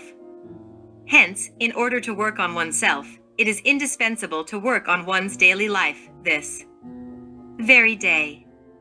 Thus, one will comprehend that phrase from the prayer of the Lord, Pater Noster, which states, "Give us this day our daily bread." The phrase daily bread means the supersubstantial bread in Greek, or the bread from the highest. Gnosis gives us this bread of life in a double meaning. This is ideas and strength, which allow us to disintegrate our psychological errors. We gain psychological experience. We eat the bread of wisdom, and we receive new knowledge every time that we reduce to cosmic dust this or that I. Gnosis offers the supersubstantial bread, the bread of knowledge, thus indicating to us with precision the new life that begins in oneself, inside oneself, here and now. Now then, no one can alter his life or change anything related with mechanical reactions unless one can count on the help of new ideas and receive divine help. Gnosis gives those new ideas and points out the modus operandi by which one can be assisted by forces superior to the mind. We need to prepare the inferior centers of our organism in order to receive the ideas and forces that come from the superior centers. In the work on oneself there does not exist anything worthless. Any thought, however insignificant it might be, deserving to be observed. Any negative emotion, reaction, etc. must be observed. Chapter 19. The Good Master of the House. Indeed, to detach oneself from the disastrous effects of life in these tenebrous times is very difficult, but indispensable. Otherwise, one is devoured by life. Any work that one does on oneself with the purpose of achieving a spiritual and psychic development is always related with a very well understood type of isolation. This is because the personality is the only thing that one can develop under the influence of life as we have always lived it. Anything else is impossible. We do not intend to oppose the development of the personality in any way. Obviously, this is necessary in life. Yet indeed the personality is merely something artificial. The personality is neither the truth nor the reality in us if the wretched intellectual mammal mistakenly called human being does not isolate himself, but identifies with all the occurrences of practical life, if he wastes his strength in negative emotions, in personal self-consideration and in insubstantial vain-wordiness of ambiguous chattering, then nothing constructive, no real element can be developed within him, except that which belongs to this world of mechanicity. Indeed, whosoever wants to truly achieve the development of the essence in himself must become hermetically sealed. This statement refers to something intimate, closely related to silence. The phrase hermetically sealed comes from ancient times when a doctrine on the internal development of a human being, associated with the name of Hermes, was secretly taught. Therefore, if one wants something real to grow within his interior, it is evident that one must avoid the escape of one's psychic energies. When one's energies drain away and one is not inwardly isolated, then it is unquestionable that one will not be able to attain the development of something real within one's psyche. Ordinary routine life wants to devour us mercilessly. Hence, we must fight against life daily. We must learn to swim against the current. This work goes against daily life. It deals with something very different from that of daily life and something that we must, nonetheless, practice from moment to moment. I am referring to the revolution of the consciousness. Evidently, if our attitude towards daily life is fundamentally mistaken, if we believe that everything should turn out well because that is the way it is supposed to be, then we will be disappointed. People want things to turn out well because that is the way it is meant to be, because everything should be in accordance with their plans. Nevertheless, crude reality is different. Therefore, as long as one does not change internally, whether one likes it or not, one will be a victim of circumstances. Many sentimental stupidities are uttered and written about life. Yet, this treatise of revolutionary psychology is different. This doctrine goes straight to the point, to concrete, dear and definite facts. This doctrine emphatically affirms that the intellectual animal, mistakenly called human being, is a mechanical, unconscious, asleep biped. The good master of the house will never accept revolutionary psychology. The good master of the house fulfills all his duties as father, husband, etc., and because of it, thinks the best of himself. Nonetheless, he only serves nature's ends. That is all. On the other hand, we shall state that the good master of the house who swims against the current, who does not want to be devoured by life, also exists. However, this type of individual is very rare in the world. There are very few of this type. When one behaves in accordance with the ideas of this treatise of revolutionary psychology, one obtains an upright perception of life. Chapter 20. The Two Worlds. To observe and to self-observe oneself are two completely different things. However, both demand attention. When we observe through the windows of the senses, our attention then is directed outwardly towards the external world. Yet, in self-observation, the senses of external perception are worthless, because attention is directed inward. Consequently, this is the factual reason why the self-observation of inner psychological processes is difficult for the neophyte. The point of departure of official science in its practical side is the observable. The point of departure for the work on oneself is self-observation, the self-observable unquestionably. These 2 points of departure take us in 2 completely different directions. Someone could grow old engrossed within the intransigent dogmas of official science, studying external phenomena, observing cells, atoms, molecules, suns, stars, comets, etc. without experimenting any radical change within himself. The type of knowledge that transforms someone internally can never be achieved through external observation. The true knowledge that can really originate in us a fundamental, internal change has as its basis direct self-observation of oneself. We urgently need to encourage our Gnostic students to observe themselves and in what manner they must observe themselves and the reasons for this. Observation is a way to modify the mechanical conditions of the world. Yet, internal self-observation is a way to intimately change.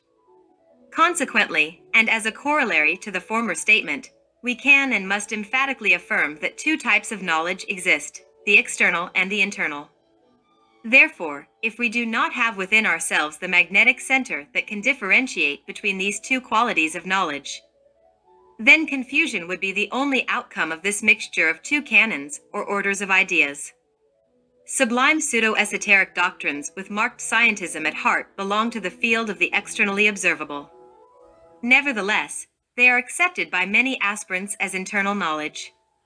We find ourselves then before two worlds, the external and the internal. The first, the external, is perceived by the senses of external perception. The second, the internal, can only be perceived through the sense of internal self-observation. Thoughts, ideas, emotions, longings, hopes, disappointments, etc. are internal, invisible to the ordinary, common, and current senses. Yet, they are more real to us than the dining table or the living room couch. Indeed, we live in our internal world more than in our external world. This is irrefutable, indisputable. In our internal worlds, in our secret world, we love, desire, suspect, bless, curse, yearn, suffer, enjoy, we are disappointed, rewarded, etc. Unquestionably, the two worlds, internal and external, are experimentally verifiable. The external world is the observable. The internal world is in itself and inside oneself the self-observable, here and now. Whosoever truly wants to know the internal worlds of the planet Earth, or of the solar system, or of the galaxy in which we live, must previously know his intimate world, his individual, internal life, his own internal worlds. Man, know thyself and thou wilt know the universe and its gods. The more we explore this internal world called myself, the more we will comprehend that we simultaneously live in two worlds, in two realities, in two confines, the external and the internal. In the same way that it is indispensable for one to learn how to walk in the external world so as not to fall down into a precipice or not get lost in the streets of the city or to select one's friends or not associate with the perverse ones or not eat poison, etc. Likewise, through the psychological work upon oneself we learn how to walk in the internal world, which is explorable only through self. Indeed, the sense of self-observation is atrophied in this decadent human race of this tenebrous era in which we live.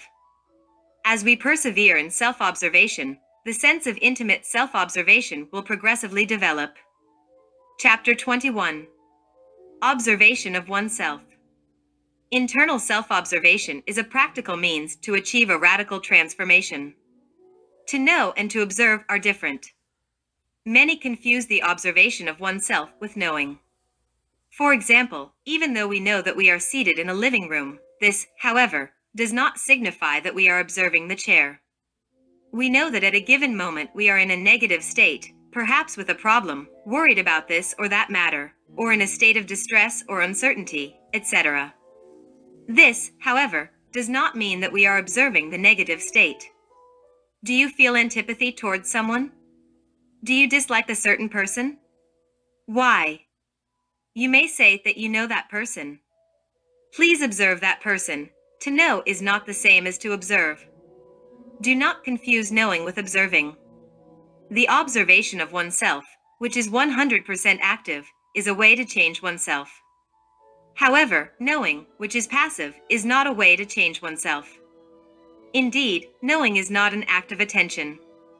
Yet, the attention directed into oneself, towards what is happening in our interior, is something positive, active. For instance, we may feel antipathy towards a person, just because we feel like it, and many times for no particular reason. If we observe ourselves in such a moment, we will notice the multitude of thoughts that accumulate in our mind. We will also notice the group of voices that speak and scream in a disorderly manner and that say many things within our mind, as well as the unpleasant emotions that surge in our interior and the unpleasant taste that all this leaves in our psyche, etc. Obviously, in such a state we also realize that internally we are badly mistreating the person for whom we feel antipathy towards. But, unquestionably, in order to see all of this, We need attention intentionally directed towards the interior of our own selves. This is not a passive attention. Indeed, dynamic attention proceeds from the side of the observer, while thoughts and emotions belong to the side which is observed. All of this causes us to comprehend that knowing is something completely passive and mechanical, in evident contrast with the observation of the self, which is a conscious act. Nevertheless, we are not affirming that mechanical self-observation does not exist. It does, but such a kind of observation has nothing to do with the psychological self-observation to which we are referring. To think and to observe are also very different. Any person can give himself the luxury of thinking about himself all he wants, yet this does not signify that he is truly observing himself. We need to see the different eyes in action, to discover them in our psyche, to comprehend that a percentage of our own consciousness exists within each one of them, to repent of having created them, etc. Then we shall exclaim, "But what is this eye doing? Is it saying? What does it want? Why does it torment me with its lust, with its anger, etc.?" Then we will see within ourselves the entire train of thoughts, emotions, desires, passions, private comedies, personal dramas, elaborated lies, discourses, excuses, morbidities, beds of pleasure, scenes of lasciviousness, etc. Many times, before falling asleep, at the precise instant of transition between vigil and sleep, we feel within our own mind different voices that talk to each other.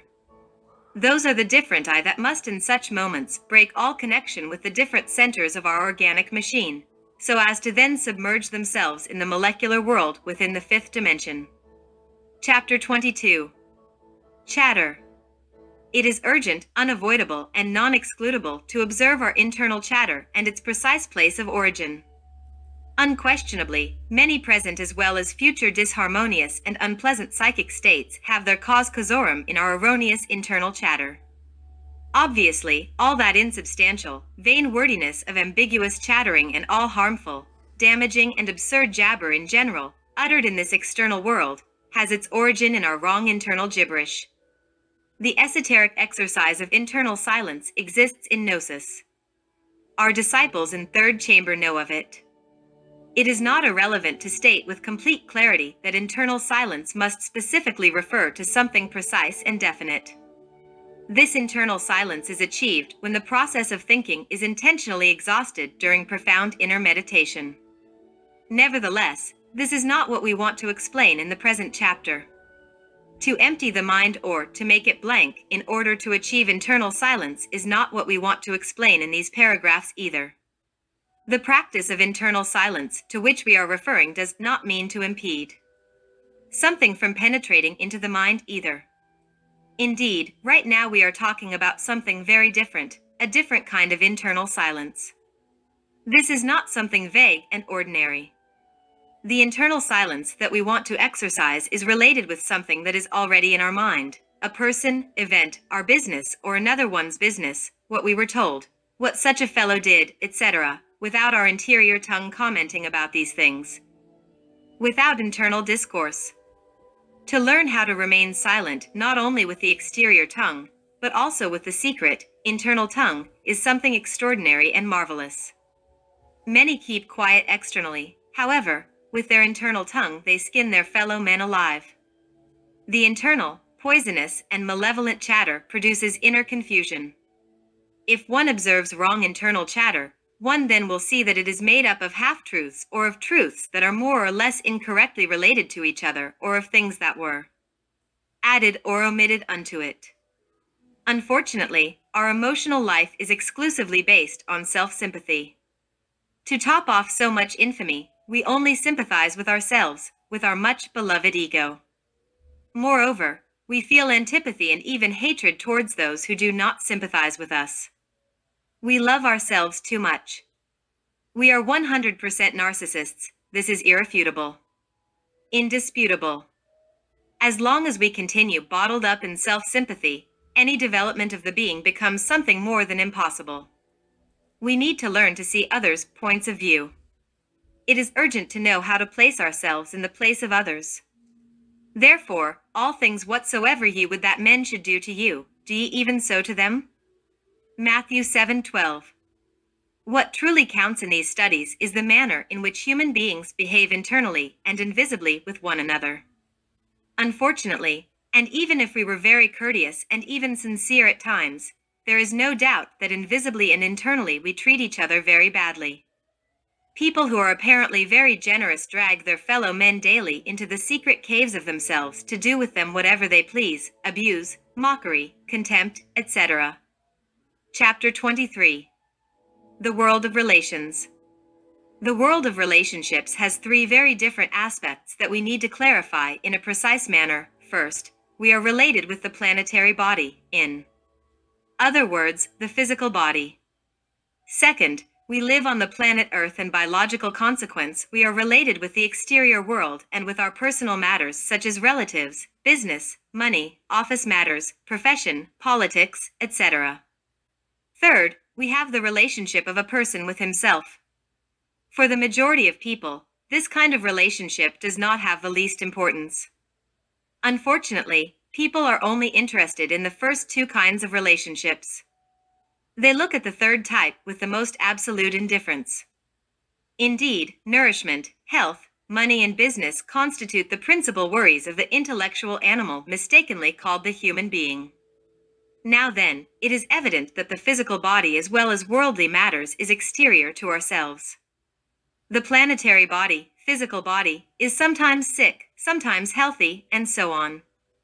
We always believe that we have some knowledge of our physical body, yet indeed, not even the best scientists of the world know much about the body of flesh and bone. There is no doubt that the physical body, given its tremendous and complex organization, is certainly much beyond our comprehension. Regarding the second type of relationship, we are always victims of circumstances. It is lamentable that we have not yet learned how to consciously originate circumstances. Many are the people who are incapable of adapting themselves to anything or anyone or to have true success in life. When we think in ourselves in relation with the Gnostic esoteric work, it is then imperative to discover if we are at fault with any of these three types of relationships. A concrete case can come to pass that we become physically ill as a consequence of being incorrectly related with our physical bodies. It can happen that we are incorrectly related with the exterior world. Thus, as a result, we have conflicts, economical and social problems, etc. It can come to pass that we are incorrectly related with ourselves. Accordingly, we suffer deeply due to the lack of inner enlightenment. Obviously, if the lamp of our room is not connected to the electrical installation, our room will be in darkness. Therefore, those who suffer from a lack of inner illumination must connect their mind with the superior centers of their being. Unquestionably, we need to establish correct relationships not only with our planetary body, physical body, and with the exterior world, but also with each of the parts of our own being. Pessimistic patients, tired of so many doctors and medicines, no longer desire to be cured. Yet, optimistic patients struggle to live. Many millionaires who lose their fortune gambling in the casino of Monte Carlo commit suicide, while millions of poor mothers work to maintain their children. Innumerable are the depressed aspirants who, due to a lack of psychic powers and inner illumination, have renounced the esoteric work for themselves adversities. Few are the ones who know how to take advantage of during times of rigorous temptations, discouragement, and desolation. One must appeal to the intimate remembering of the self. Deep within each one of us is the Aztec Tenantzin, Stella Mans, the Egyptian Isis, God the Mother, waiting for us in order to heal our painful heart. When one gives to oneself the shock of self-remembering, then indeed, a miraculous change in the entire work of the body is produced, so that the cells receive different nourishment. Chapter 24. The Psychological Song. The moment in order to very seriously reflect about that which is called internal consideration has arrived. There is not the least bit of doubt regarding the disastrous consequences of intimate self-consideration. Besides hypnotizing the consciousness, it causes us to lose a lot of energy. If one would not make the mistake of identifying too much with oneself, then internal self-consideration would be something more than impossible. When one becomes identified with his self, such a one loves his own self too much and feels self-pity. Often, such a person thinks that he has always behaved very well with this or that fellow, with the spouse, children, etc., and that nobody has appreciated it, etc. In sum, one is a saint, and all others are scoundrels and rascals. Preoccupation about what others might think about our own selves is one of the most common forms of inner self-consideration.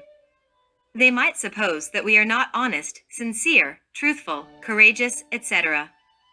The most intriguing aspect of all this subject matter is that we unfortunately ignore the enormous loss of energy that this kind of worrying causes us. Precisely such worries born from our inner self-consideration are the cause of many hostile attitudes towards certain persons who have done us no evil. In these circumstances, loving oneself too much, considering oneself in this way, it is clear that the I, or better if we say the egos, instead of disappearing, become horribly fortified. A person who is identified with his self pities his own situation, and it even occurs to him to keep account of his problems. This is why he thinks, in spite of all his well-known generosities, this or that fellow, the godfather, godmother, the neighbor, the boss, the friend, etc., have not repaid him as they were supposed to. Therefore, bottled up within this, he becomes unbearable and boring to the entire world. Practically, one cannot talk with such a person, because any conversation will certainly end up in his accounting book of such boastful sufferings. Regarding the Gnostic esoteric work, it is written that the growth of one's soul is only possible through the forgiveness of others. If someone lives from instant to instant, from moment to moment, suffering because he feels that others owe him something, because others have mistreated him, because others have caused him bitterness, then nothing will be able to grow in his interior, because he will always sing the same song.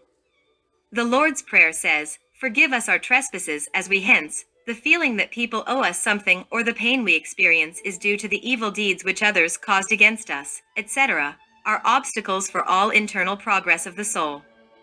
Jesus, the great Kabir, said, "Agree with thine adversary quickly, while thou art in the way with him, lest at any time the adversary deliver thee to the judge. And the judge deliver thee to the officer, and thou be cast into prison. Verily I say unto thee, thou shalt by no means come out thence, till thou hast paid the uttermost farthing." Matthew 5:25-26. If they owe us, we owe. If we demand to be repaid to the last denarius, we should first pay the last farthing. This is the law of the lion, an eye for an eye and a tooth for a tooth, an absurd vicious circle. The apologies, compliance, and the humiliations which we demand from others for the wrongs they caused us are also demanded from us, even if we consider ourselves to be humble sheep. So, to place oneself under unnecessary laws is an absurdity. It is better to place oneself under new influences. The law of mercy is a more elevated influence than the law of the violent man, an eye for an eye, a tooth for a tooth. It is urgent, indispensable, and non-excludable to place ourselves intelligently under the marvelous influences of the Gnostic esoteric work, in order to forget that people owe us and to eliminate from our psyche any form of self-consideration. Forgive those who trespass against us. We must never allow within ourselves feelings of the wrongs inflicted on us, sentiments of revenge, resentment, negative emotions, anxieties, violence, envy, incessant remembering of debts, etc. Gnosis is destined for those sincere aspirants who truly want to work and change. If we observe people, we can see in a direct way that each person has his own song. Each one sings his own psychological song. I want to emphatically refer to the subject matter of psychological accounting, which is the feeling that people owe us. One complains, one auto-considers his own self, etc. Sometimes people sing their song, just like that, without anyone winding them up, without anyone's invitation, and on other occasions, after a few glasses of wine. We affirm that our boring song must be eliminated, because it incapacitates us internally. It robs us of much energy in matters of revolutionary psychology. Someone who sings too well, we are not referring to a beautiful voice or to physical singing, certainly cannot go beyond himself. He remains in the past. A person impeded by sad songs cannot change his level of being. He cannot go beyond what he is. In order to pass to a superior level of being, it is necessary to cease being what one is. We need to not be what we are. If we continue being what we are, we will never pass to a superior level of being. In the field of practical life, unusual things happen. Very often, a person starts a friendship with another, just because it is easy to sing his song to that person. Unfortunately, such types of relationships end when the singer is asked to shut up, to change the record, to talk about something else, etc. Then the resentful singer leaves in search of a new friend, of someone who is willing to listen to him for an indefinite time. The singer demands comprehension, someone who comprehends him, as if it was easy to comprehend another person. In order to comprehend another person, first of all, it is necessary to comprehend our own self. Unfortunately, the good singer believes that he comprehends himself. Many are the disenchanted singers who sing the song of not being comprehended and dream with a marvelous world where they are the central figures. Nevertheless, not all singers are public singers. There are also the reserved ones. They do not sing their song directly, but they do so secretly. They are people who have worked much, who have suffered a great deal, who feel cheated. They think that life owes them all that which they were never capable of achieving. Usually, they feel an internal sadness, a sensation of monotony and frightening boredom, inner exhaustion or frustration around which thoughts accumulate. Unquestionably, secret songs prevent us from accessing the path of the intimate self-realization of the being. Unfortunately, such inner secret songs go by unnoticed within ourselves, unless we intentionally observe them. Obviously, all self-observation allows light to penetrate into ourselves within our inner depths. No interior change can occur in our psyche unless we allow the light of self-observation to penetrate. It is indispensable to observe oneself when alone in the same manner as when associated with people. Very different egos, very different thoughts, negative emotions, etc. present themselves when one is alone. One is not always in good company when alone. It is just normal, very natural to be very badly accompanied when in complete solitude. The most negative and dangerous egos present themselves when one is alone. If we want to transform ourselves radically, we need to sacrifice our own sufferings.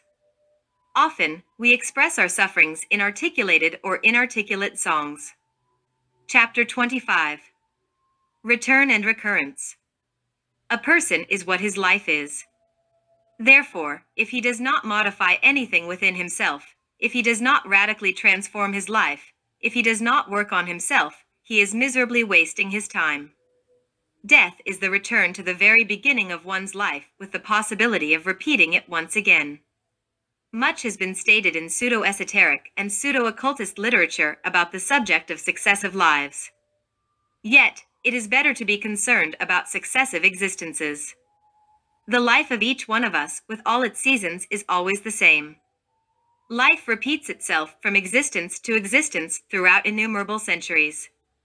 Unquestionably, we continue in the seed of our descendants. This is something which has already been demonstrated. The life of each one of us is individual. Life is a living movie that we carry along with us to eternity when we die. Each one of us takes his movie with him and brings it back to project it once again on the screen of a new existence. The repetition of dramas, comedies, and tragedies is a fundamental axiom of the law of recurrence. The same circumstances always repeat themselves in each new existence. The actors of such scenes, which are always repeated, are those people who live in our interior, or if we disintegrate those actors, those eyes who originate the ever-repeating scenes of our lives, then the repetition of such circumstances would become something more than impossible. Obviously, there cannot be any scenes without actors. This is irrefutable, indisputable. This is how we can liberate ourselves from the laws of return and recurrence. This is how we can truly free ourselves. Obviously, each one of the characters' egos that we carry in our interior repeats, existence after existence, its same role. Therefore, if we disintegrate that if the actor dies, the role concludes. By reflecting seriously through inner self-observation on this subject matter, we discover the secret springs of the law of recurrence or repetition of scenes in each return. If in the past existence at the age of 25 years of age a man had a love affair, it is indubitable that in his new existence, the eye of such a commitment will seek the lady of his dreams at the age of 25 again. If the lady in question was only 15 years old then, in her new existence, the eye of that affair will seek her beloved one at the exact age again.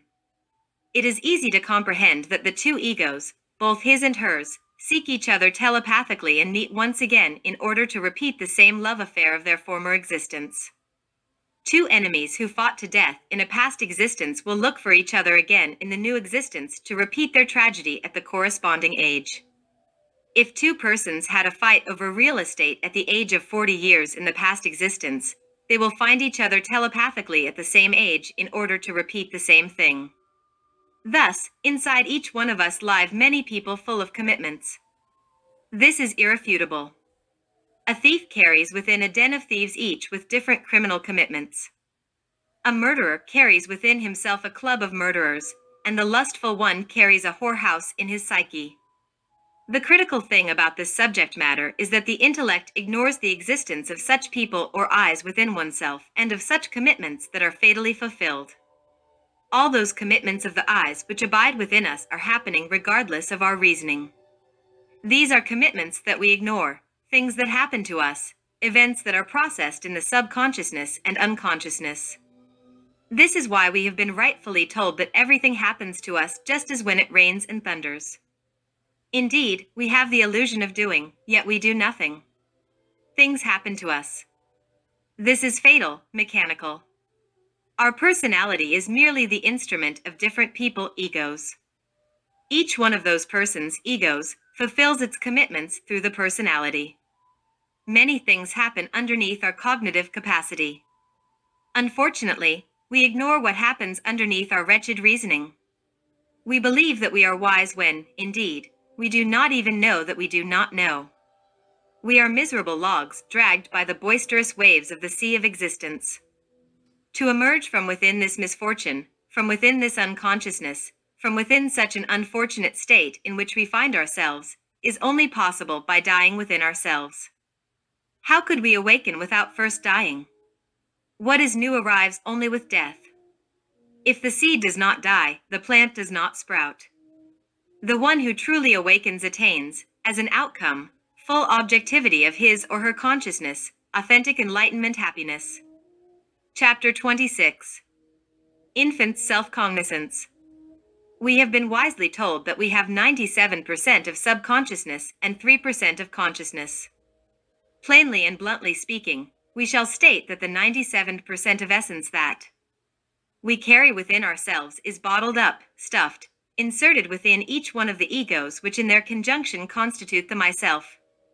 Obviously, the essence, or consciousness, bottled up within each eye processes itself in accordance to its own condition.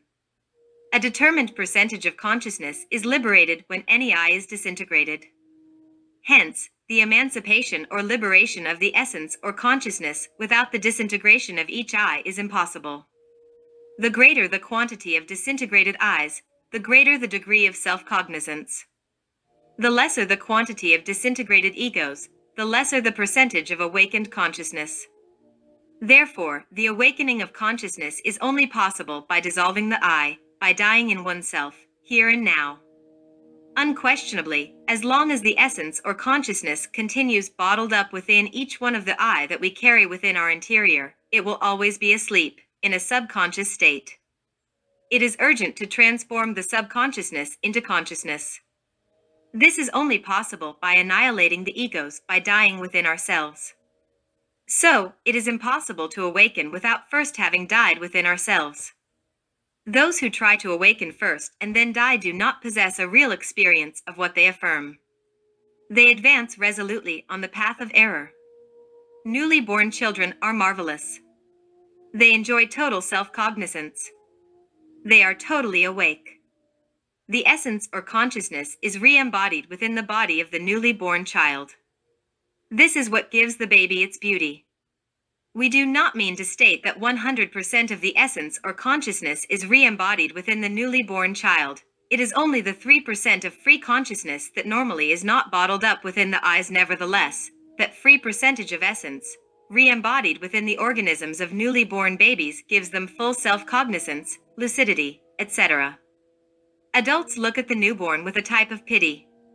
They think that the baby is incognizant. Nonetheless, they are lamentably mistaken.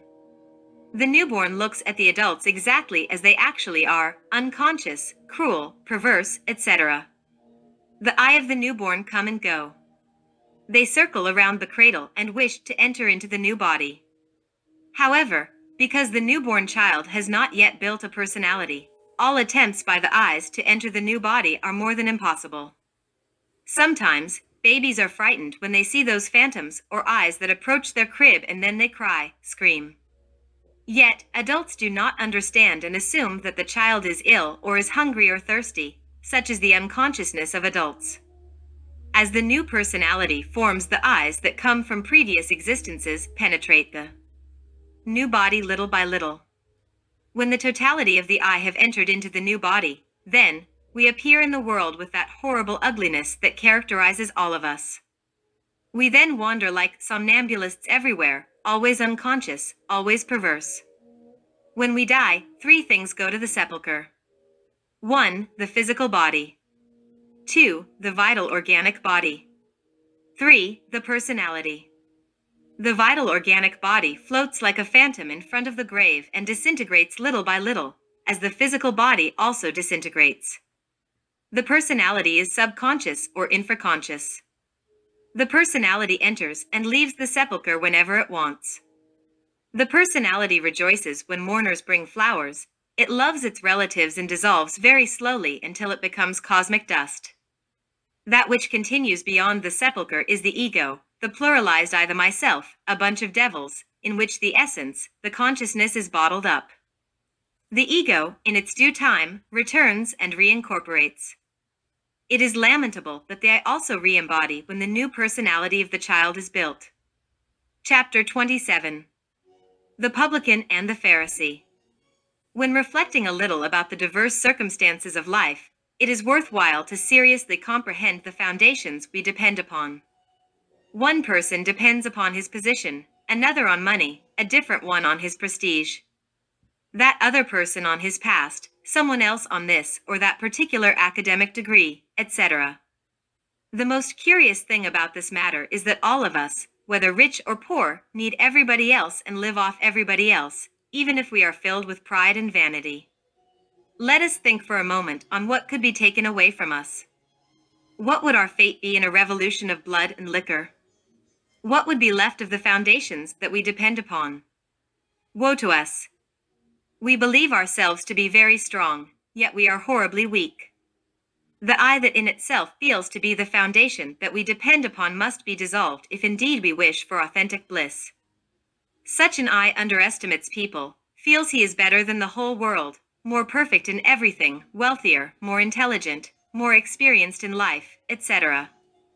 It is very opportune to quote the parable of Jesus the Great Kabir, about the 2 men who went up into the temple to pray. He spoke this parable to those who felt secure in their self-righteousness and who despised others. Jesus the Christ stated, 2 men went up into the temple to pray, the one a Pharisee, and the other a publican. The Pharisee stood and prayed thus with himself: God, I thank thee, that jam not as other men are, extortioners, unjust, adulterers, or even as this publican. I fast twice in the week, I give tithes of all that I possess.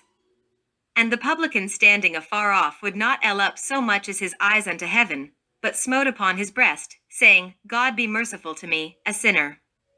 I tell you, this man went down to his house justified rather than the other, for everyone that exalted himself shall be abased, and he that humbled himself shall be exalted.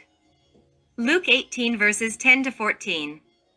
To begin to realize our own nothingness and the misery in which we find ourselves is absolutely impossible as long as that concept of more exists in us. Examples: I am more just than that one, wiser than that fellow, more virtuous than the other fellow, richer, more experienced in the things of life, more chaste, more responsible in my duties, etc. It is not possible to go through the eye of a needle as long as we are rich, as long as that complex of more exists within us. It is easier for a camel to go through the eye of a needle than for a rich man to enter into the kingdom of God. Matthew 19:24. The feeling that my school is the best and my neighbor's school is worthless, that my religion is the only authentic one and that all other religions are false and perverse, that such a fellow's spouse is a lousy spouse and that mine is a saint, that my friend Robert is a drunkard, yet I am wise and abstemious, etc., is what makes us feel rich. That is the reason why we are all the camels of the biblical parable in relation to the esoteric work. It is urgent to observe ourselves from moment to moment with the purpose of clearly knowing the foundations we depend upon. When we discover that which offends us the most at any given moment, when someone bothers us by dint of one thing or another, we then discover the foundations we psychologically depend upon. Such foundations constitute, according to the Christian gospel, the sands upon which we built our house. It is necessary to carefully notice when and how much one despises others. Perhaps one feels to be superior because one's academic degree or one's social position, or because of one's acquired experience or money, etc. It is terrible to feel oneself rich, to feel superior to this or that fellow because of this reason or another. People like this cannot enter into the kingdom of heaven. It is worthwhile to discover what flatters us, what satisfies our vanity. This will show us the foundations we depend upon. Nevertheless, such a type of observation must not be something merely theoretical. We must be practical and observe ourselves closely in a direct way from instant to instant. When one begins to comprehend his own misery and nothingness, when one abandons the delirium of grandeur, when one discovers the foolishness of so many academic degrees, honors, and vain superiorities over our fellow men, then it is an unmistakable sign that one is beginning to change. If one clings to that which says, my house, my money, my properties, my job, my virtues, my intellectual capacities, my artistic capacities, my knowledge, my prestige, etc., then one cannot change. So, clinging to mine or to my is more than enough in order to prevent recognition of our nothingness and interior misery. One is astonished in front of the spectacle of a fire or a shipwreck. At such a moment desperate people often seize many things that are ludicrous, things of no importance. Wretched people! They feel themselves in those objects, they lean on silly objects, they become attached to objects which do not have the least bit of importance. To feel that one exists through external things, and to lay our foundations upon those things is equivalent to being in a state of total unconsciousness. The sentiment of the sati, the real being, is only possible by dissolving all those which we carry within our interior. Before this annihilation, such a sentiment becomes more than impossible. Unfortunately, the adorers of the eye do not accept this. They believe themselves to be gods. They believe that they already possess those glorious bodies that Paul of Tarsus spoke about. They assume that the eye is divine.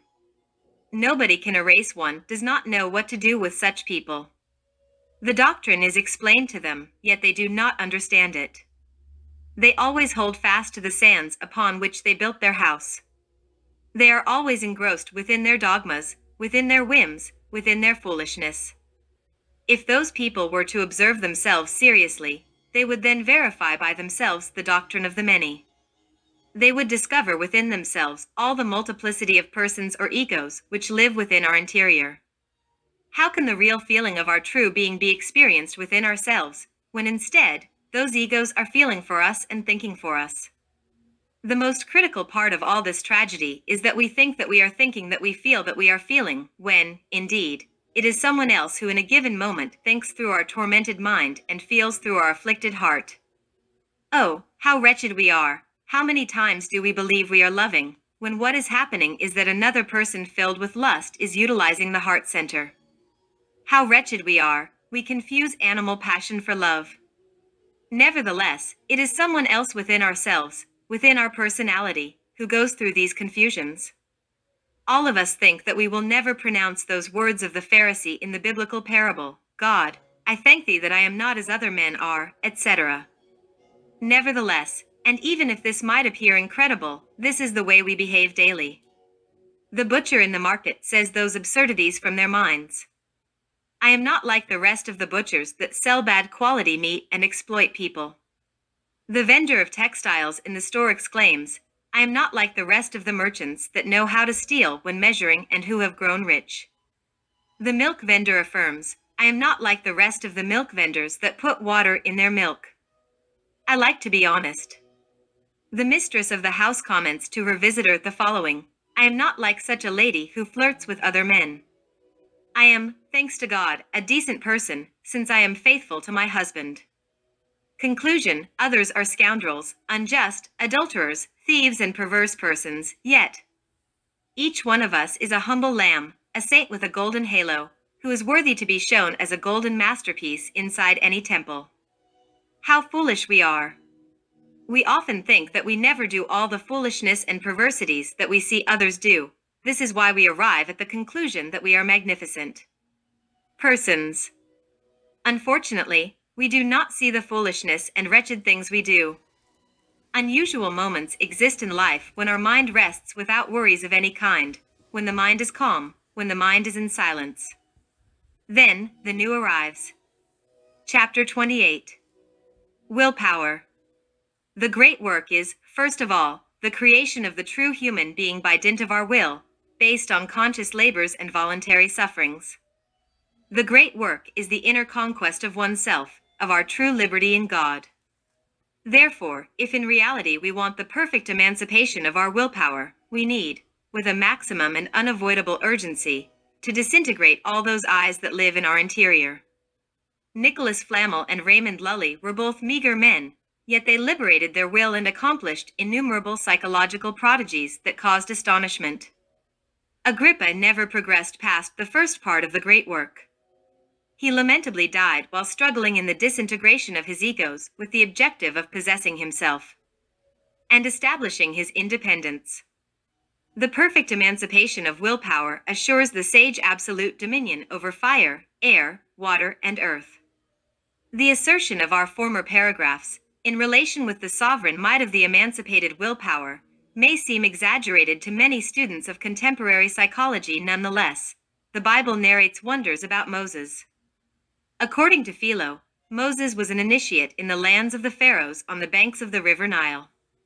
He was a priest of Osiris, and he was the pharaoh's cousin, educated among the columns of Isis, the divine mother, and of Osiris, our father who is in secret. Moses was a descendant of the patriarch Abraham, the great Chaldean Magus, and of the very respectable Isaac. Moses, the man who liberated the electric might of the willpower, possesses the gift of prodigies. This is known by the divine ones and humans. So, it is written. All that the sacred scriptures state about this Hebrew leader is certainly extraordinary, portentous. Moses transformed his staff into a serpent. He transformed one of his hands into that of a leper and then restored it to health again. His power was clearly demonstrated in the burning bush. Thus, people comprehended, knelt and prostrated themselves. Moses handled a magical wand, emblem of royal power, of the priestly power of the initiate in the great mysteries of life and death. In such instance, it is possible to see the bases, the foundations we depend upon. When the mind is in profound interior restfulness, we can verify for ourselves the crude reality of the sand of life, upon which we built our house. Read Matthew 7, verses 24-29, the parable that talks about the two foundations. In front of the Pharaoh, Moses changed the water of the Nile into blood, the fish died, the sacred river became infected, the Egyptians could not drink from it, and the irrigation canals of the Egyptians poured out blood onto the field. Moses did more. He succeeded in causing millions of disproportionate, gigantic, and monstrous frogs to appear out of the river and swarm through the houses. Then, upon his signal, an indication of a free and sovereign willpower, those horrible frogs disappeared. However, since the Pharaoh did not set the Israelites free, Moses worked new miracles. He covered the earth with filth, stirred up clouds of repugnant and filthy flies, which he later gave himself the luxury of driving away. He unchained the frightening plague and all the flocks died, except those of the Jews. He took ashes from the furnace, states the sacred scriptures, threw them into the air and they fell on the Egyptians, causing them pustules and boils. Putting forth his famous magical wand, Moses caused a hailstorm from heaven which mercilessly destroyed and killed. Next, he caused the fiery lightning bolt to strike. The terrifying thunder roared, and it rained horribly. Then, with a signal, everything returned to calm. However, the Pharaoh continued to be inflexible. Moses, with a tremendous strike of his magical wand, as if by magic, caused clouds of locusts to appear. Then darkness came. Another strike of the wand, and all returned to its original order. The end of that biblical drama of the Old Testament is very well known. Jehovah intervened, causing the firstborn of the Egyptians to die, and the Pharaoh had no other choice but to let the Hebrews leave. Next, Moses made use of his magical wand to separate the waters of the Red Sea and to cross it with dry feet. When the Egyptian soldiers threw themselves in pursuit of the Israelites, Moses, with a signal, caused the waters to close again, swallowing the followers. Unquestionably, on reading this, many pseudo-occultists wish they could do the same, and have the same powers of Moses. However, this is more than impossible as long as the willpower continues to be bottled up in each and every one of those egos which we carry within the different depths of our psyche. The essence, engrossed in the myself, is the genie Aladdin's lamp, wishing for liberty. Once the genie is free, he can accomplish miracles. The essence is conscience willpower, unfortunately processing itself in virtue of our own conditioning. When our willpower is liberated, then it blends or fuses itself with the universal willpower. Thus, as an outcome of this, when integrated like this, our willpower becomes sovereign. The individual willpower fused with the universal willpower can accomplish all the miracles of Moses. There are 3 types of actions. 1. Those which correspond to the law of accidents. 2. Those which belong to the law of recurrence, actions always repeated in each existence. 3. Actions which are intentionally determined by the conscious willpower. Unquestionably, only persons who have liberated their willpower through the death of the myself shall be able to accomplish new acts born from their free willpower. The common and current acts of mankind are always either the result of the law of recurrence or the mere product of mechanical accidents. Whosoever truly possesses free willpower can originate new circumstances. Whosoever has his willpower bottled up in the pluralized I is a victim of circumstances. In all the biblical pages, there is a marvelous display of high magic, seership, prophecy, miracles, transfigurations, and the resurrection of the dead by insufflation or laying of hands, or by a fixed look upon the root of the nose, etc.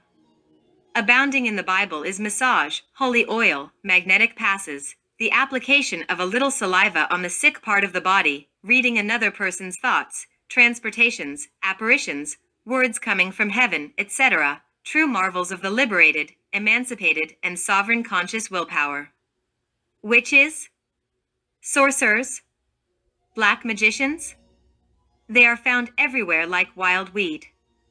They are, however, not saints nor prophets, nor adepts of the white fraternity. No one can arrive at real illumination nor exercise the absolute priesthood of the conscious willpower, if he has not first died radically in himself here and now. Many people write us frequently complaining of not possessing illumination, asking for powers, demanding clues that shall convert them into magicians, etc., but they never become interested in observing and knowing themselves, or in disintegrating those psychic aggregates, those eyes within which the willpower, the essence, is absorbed. Persons like that are obviously condemned to failure. They are people who covet the faculties of the saints, but who have in no way decided to die in themselves. The elimination of errors is something magical, marvelous by itself, which implies rigorous psychological self-observation.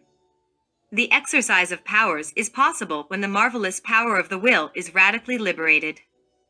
Unfortunately, since the willpower of people is absorbed in each eye, obviously their willpower is divided into multiple wills that process themselves in virtue of their own conditioning. It is clear to comprehend that each eye possesses its own particular, unconscious will.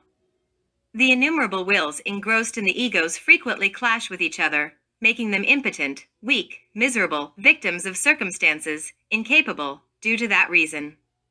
Chapter 29. Decapitation.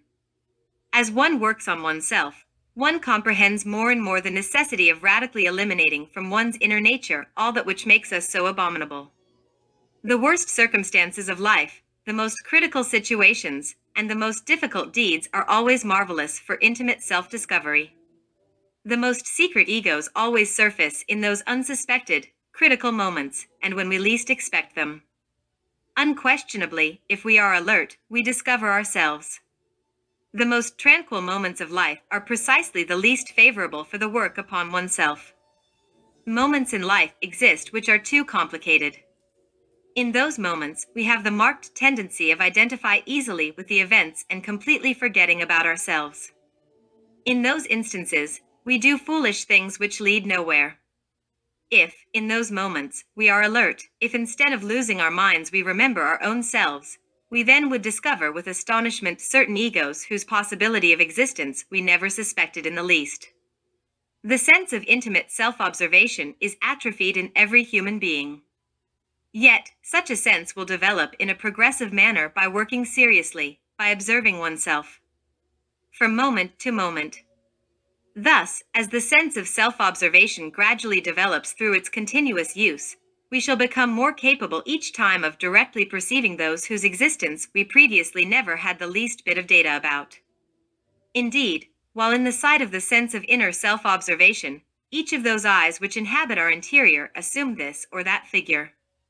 This figure is secretly related to the defect that is personified within it.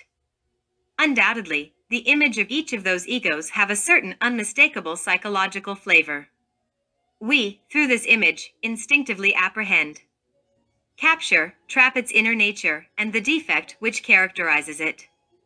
In the beginning, the esoterist does not know where to start. He feels the necessity of working on himself, but is completely disoriented.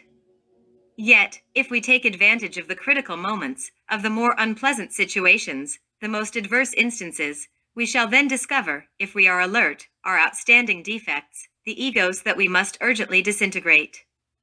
Sometimes one can begin with anger or pride or with the wretched second of lust, etc. However, if we truly want a definite change, it is necessary to take note of our daily psychological states. Before going to bed, it is wise to examine the events that occurred during the day, the embarrassing situations, the thunderous laughter of Aristophanes, or the subtle smile of Socrates. It is possible that we may have hurt someone with a laugh, or that we caused someone to fall ill with a smile or with a look that was out of place. Let us remember that in pure esotericism good is all that is in its place, bad is all that is out of its place. For instance, water is good in its place, but if the water is out of place, if it floods the house, then it would cause damage, it would be bad and harmful. Likewise, fire in the kitchen, when in its place, besides being useful, is good. Yet, the fire out of its place, burning the furniture of the living room, would be bad and harmful. Thus, any virtue, no matter how holy it might be, is good in its place, yet it is bad and harmful out of its place. We can harm others with our virtues. Therefore, it is indispensable to place virtues in their corresponding place. What would you say about a priest who preaches the word of the Lord inside a brothel? What would you say about a meek and tolerant male who blesses a gang of assailants attempting to rape his wife and daughters? What would you say about that type of tolerance taken to such an extreme? What would you say about the charitable attitude of a man who, instead of taking food home, shares his money among beggars who have a vice? What would be your opinion of a helpful man who in a given moment lends a dagger to a murderer? Remember, dear reader, that crime also hides within the rhythm of poetry. There is much virtue in the perverse one and as much evil in the virtuous one. Even though it may appear incredible, crime also hides in the very perfume of prayer. Crime disguises itself as a saint. It uses the best virtues. It presents itself as a martyr and even officiates in the sacred temples. As the sense of intimate self-observation develops in us, through its continuous use we can see all those that serve as a basic foundation to our individual temperament, whether it be sanguine or nervous, phlegmatic or bilious. Although you may not believe it, Dear reader, the fact is that behind the temperament that we possess, the most remote profundities of our psyche, the most abominable diabolic creations are hidden. To see such creations, to observe these monstrosities of hell within which our very same consciousness is imprisoned, is only possible with the ever-progressive development of the sense of intimate self-observation. Therefore, as long as a human being has not dissolved these creations of hell, these aberrations of himself, undoubtedly in the deepest part, in the most profound part of him, he will continue being something that must not exist, a deformity and abomination. The most critical aspect of all of this is that the abominable person does not become aware of his own abomination. He believes himself to be beautiful, just a good person, and he even complains about the lack of comprehension of others. He laments the ingratitude of his fellow men. He says that they do not understand him. He cries affirming that they owe him, that they have paid him back with black coins, etc. The sense of intimate self-observation allows us to verify for ourselves, and in a direct manner, the secret work by which in a given time we are dissolving this or that this or that psychological defect, possibly discovered in difficult conditions and when we least suspect it. Have you, sometime in your life, ever thought of what you like or dislike the most? Have you reflected on the secret causes of action? Why do you want to have a beautiful house? Why do you desire the latest model car? Why do you want to always be wearing the latest fashion? Why do you covet not being covetous? What offended you the most in a given moment? What flattered you the most yesterday? Why do you feel superior to this or that fellow in a specific moment? At what hour did you feel superior to someone? Why do you feel conceited when you relate your triumphs? Couldn't you keep quiet when they gossiped about someone you know? Did you receive the goblet of liquor out of courtesy? Did you accept smoking, although not having the vice, possibly because of the concept of education or out of manliness? Are you sure that you were sincere in your chatter? And when you justify yourself, when you praise yourself, when you boast about your triumphs and do so repeating what you have previously told others, do you comprehend that you are vain? The sense of intimate self-observation, in addition to allowing you to see clearly the I that you are dissolving, will also allow you to see the pathetic and defined results of your internal work. In the beginning, these creations of hell, these psychic aberrations that unfortunately characterize you, are uglier and more monstrous than the most horrendous beasts that exist at the bottom of the oceans or in the most profound jungles of the earth. Yet, as you advance in your work, you will be able to evince through the sense of internal self-observation the outstanding fact that those abominations lose bulk, they grow smaller. It is intriguing to know that such bestialities, as they decrease in size, as they lose bulk and become smaller, they gain in beauty, they slowly assume a childlike figure. Finally, they disintegrate, they become a cloud of cosmic dust. Then the imprisoned essence is liberated, it is emancipated, it awakens. Undoubtedly, the mind cannot fundamentally alter any psychological defect. Obviously, the intellect can give itself the luxury of naming a defect with this or that name, of justifying it, or passing it from one level to another, etc. But it could not by itself annihilate it, disintegrate it. We urgently need a flaming power superior to the mind, a power that by itself is capable of reducing this or that psychological defect to a mere cloud of cosmic dust. Fortunately, there exists in us that marvelous fire that the ancient medieval alchemists baptized with the mysterious name of Stellamans, the Virgin of the Sea, the Azoth of the science of Hermes, Tenantzin of Aztec Mexico, that derivative from our own intimate being, Godmother within our interior, who is always symbolized with the sacred serpent of the great mysteries. If after having observed and profoundly comprehended this or that psychological defect, this or that we beg our individual cosmic mother, since each of us has his own, to disintegrate, to reduce to a cloud of cosmic dust this or that defect, that is, the motive of our interior work. Then you can be sure that it will lose mass and it will be slowly pulverized. All of this naturally implies successive deep works, always continuous, since no I can ever be disintegrated instantly. The sense of intimate self-observation will be able to see the progressive advance of the work in relation with the abomination whose disintegration truly interests us. Although it may appear incredible, Stella Mans is the astral signature of the human sexual potency.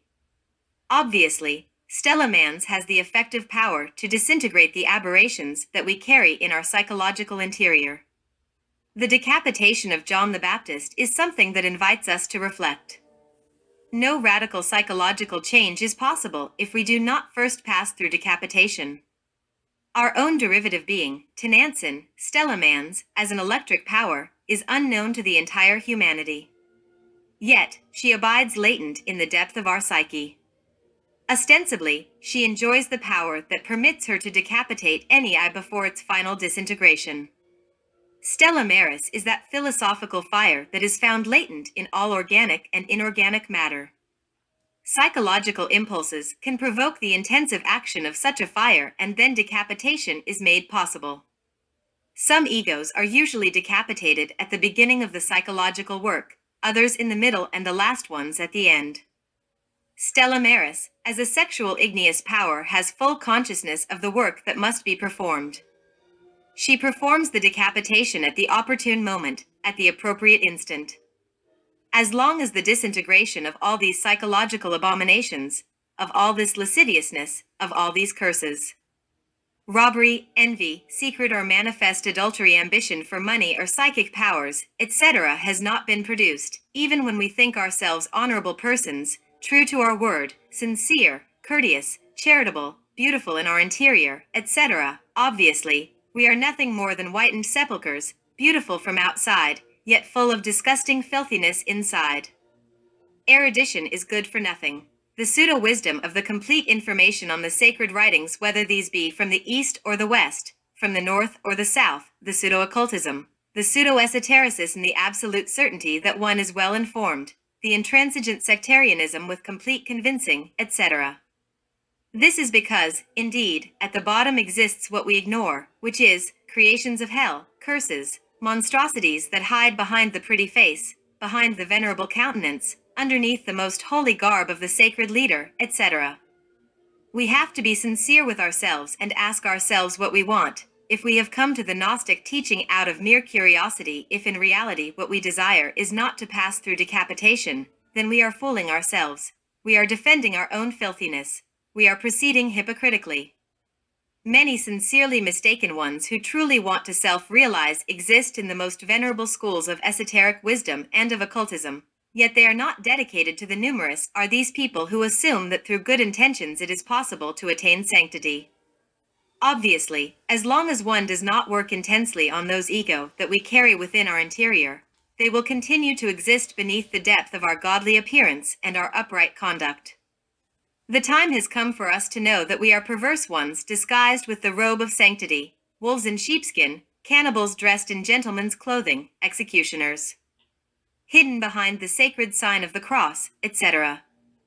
As majestic as we may seem inside our temples or inside our classrooms of light and harmony, as serene and sweet as we may seem to our fellow men, as reverent and humble as we may appear, the abominations of hell and all the monstrosities of the wars continue to exist at the bottom of our psyche. In revolutionary psychology, the necessity of a radical transformation is evident to us, and this is only possible by declaring on oneself a merciless and cruel war to the death. Indeed, all of us are worthless. Each one of us is the disgrace, the abomination of the earth. Fortunately, John the Baptist taught us the secret way, to die in oneself through psychological decapitation. Disintegration of their interior abominations. Chapter 30. The permanent center of gravity.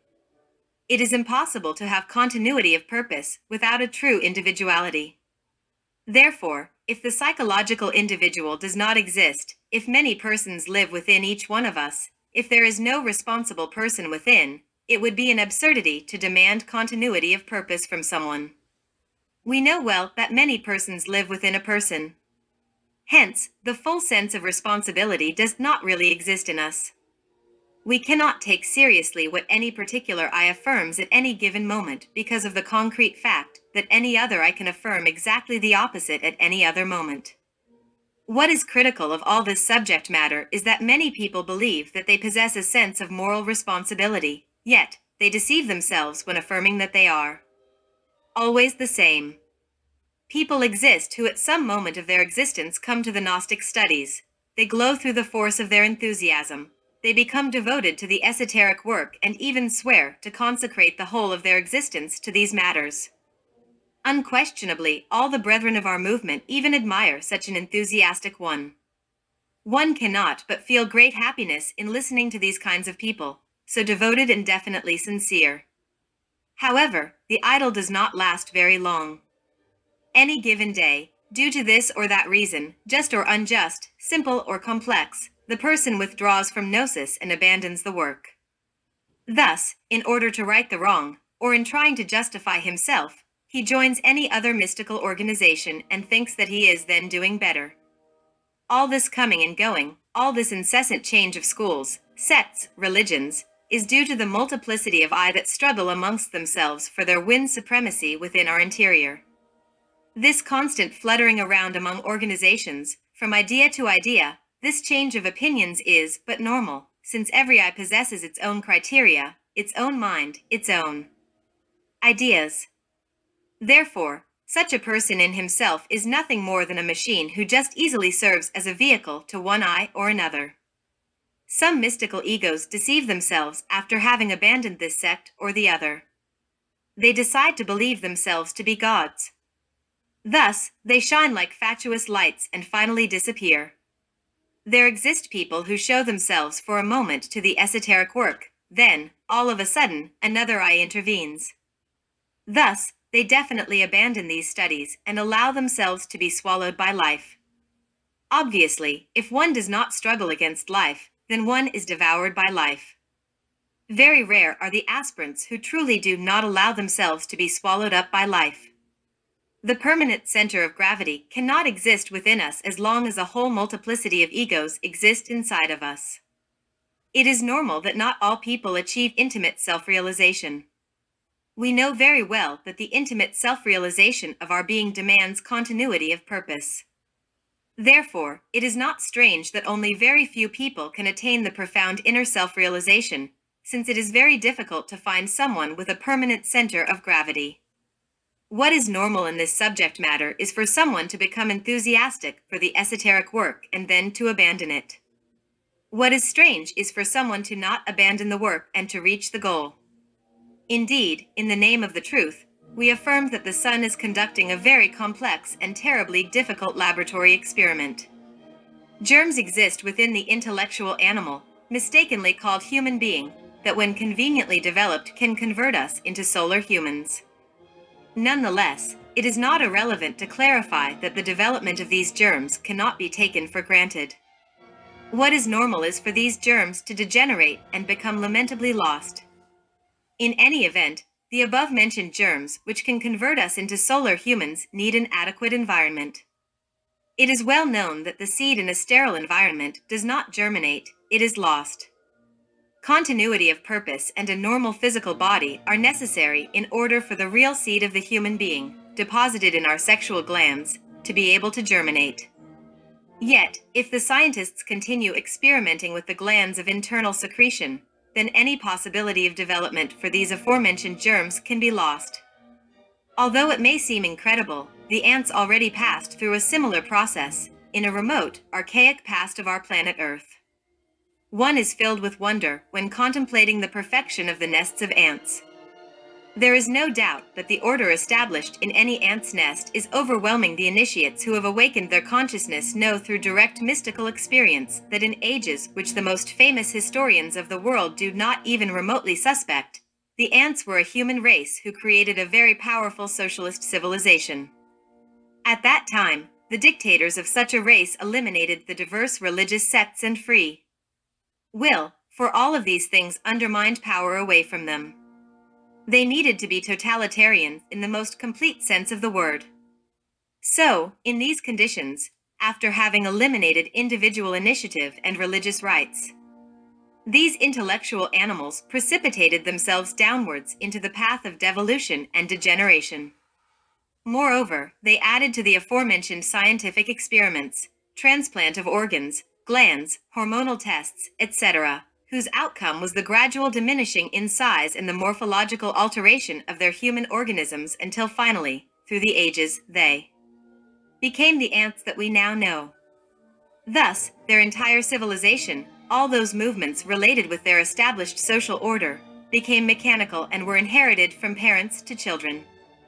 Today, one is astonished when seeing an ant's nest, but we cannot but lament its lack of intelligence. Therefore, if we do not work on ourselves, we devolve and degenerate horribly. Indeed, the experiment that the sun is conducting in the laboratory of nature, besides being difficult, has given very few positive results. The creation of solar humans is only possible when true cooperation exists within each one of us. Thus, if first of all we do not establish a permanent center of gravity within our interior, then the creation of the solar human being is impossible. How can we have continuity of purpose if we do not establish a center of gravity in our psyche?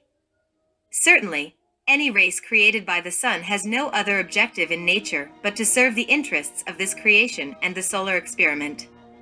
Yet, if the sun fails in its experiment, then it loses all interest for such a race. Thus, such a race is left condemned to destruction and devolution. Each of the root races that have existed on the face of the earth has served the solar experiment. From each root race, the sun has managed to get a few to fruition, that is to say, the sun has harvested small groups of solar humans. After a root race has given its fruits, it disappears in a progressive manner, or perishes violently due to great catastrophes. The creation of solar humans is possible when one struggles to become independent from the lunar forces. There is no doubt that all those egos that we carry within our psyche are exclusively of a lunar type. By no means is it possible to liberate ourselves from the lunar force if we do not previously establish within ourselves a permanent center of gravity. How can we dissolve the total of the I if we do not have a continuity of purpose? In what can we have continuity of purpose without previously having established within our psyche a permanent center of gravity? Hence, this contemporary race has condemned itself towards devolution and degeneration, since instead of becoming independent of the lunar influence, it has unquestionably lost all interest for the solar intelligence. It is not possible for the true human being to appear through evolving mechanics. We know very well that evolution and its twin sister devolution are nothing else but two laws which constitute the mechanical axis of all nature. One evolves to a certain perfectly defined point, and then the devolving process follows. Every ascent is followed by a descent and vice versa. We are machines that are controlled exclusively by different egos. We serve nature's economy.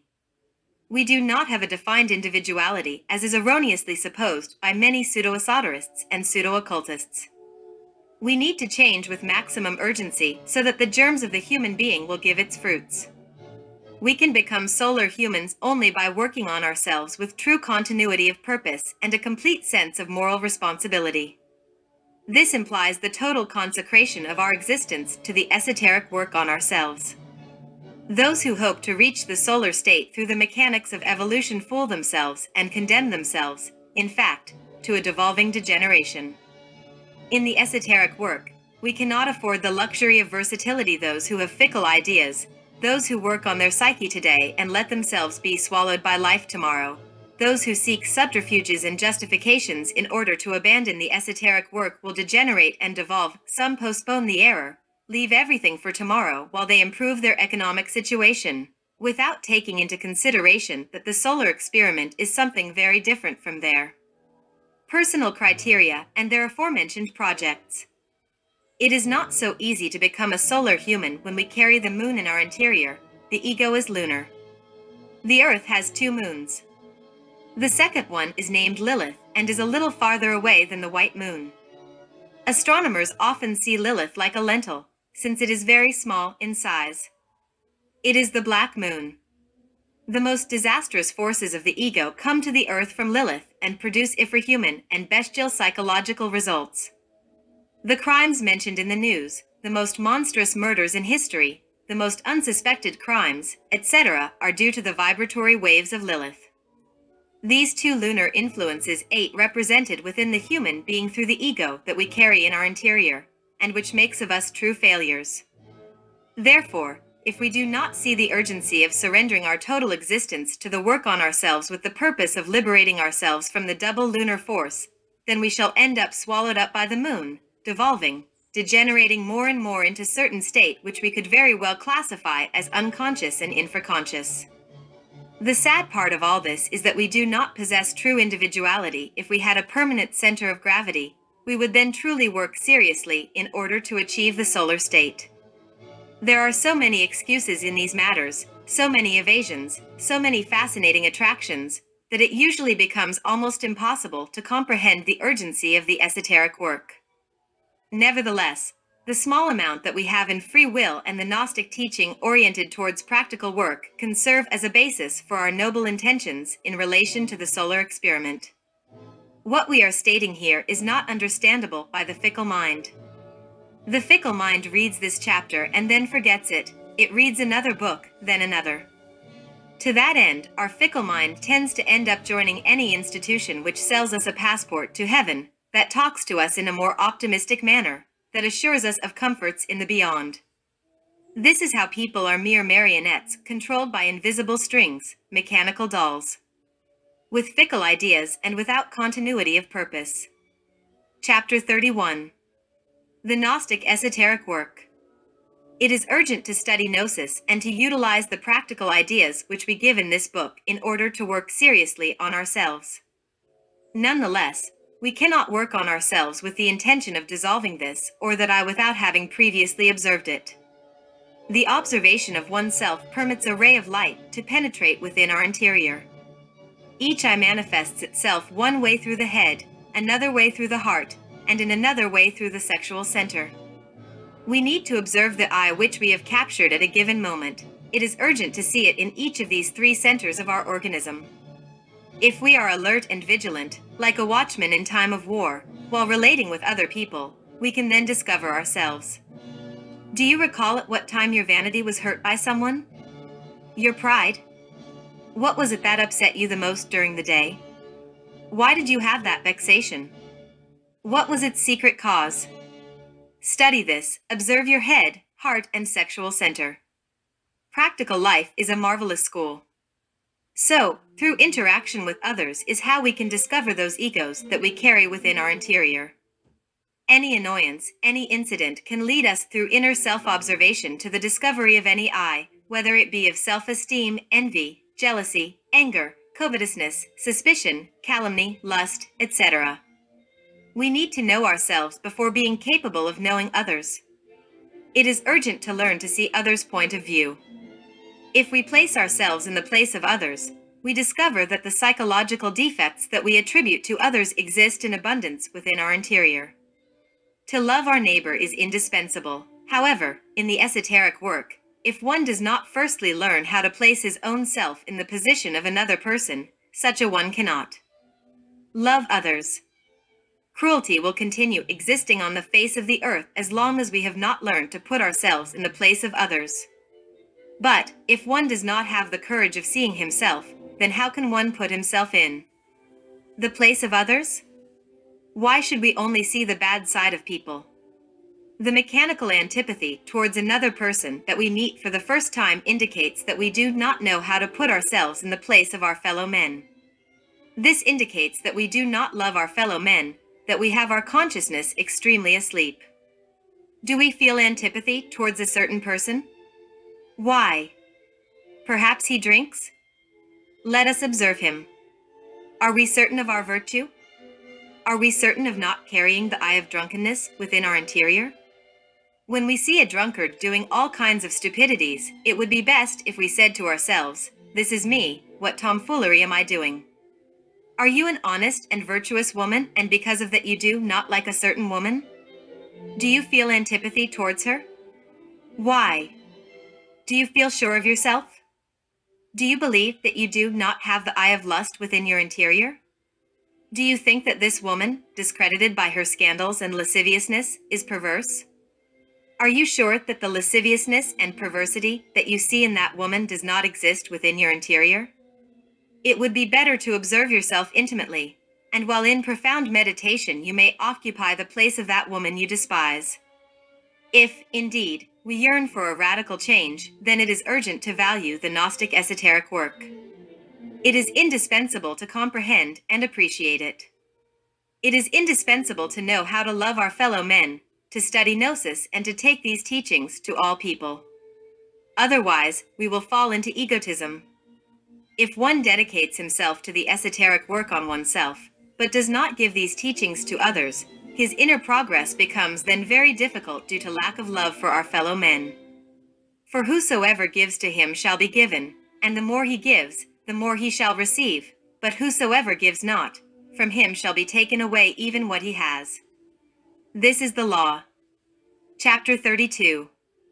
Prayer in the Work.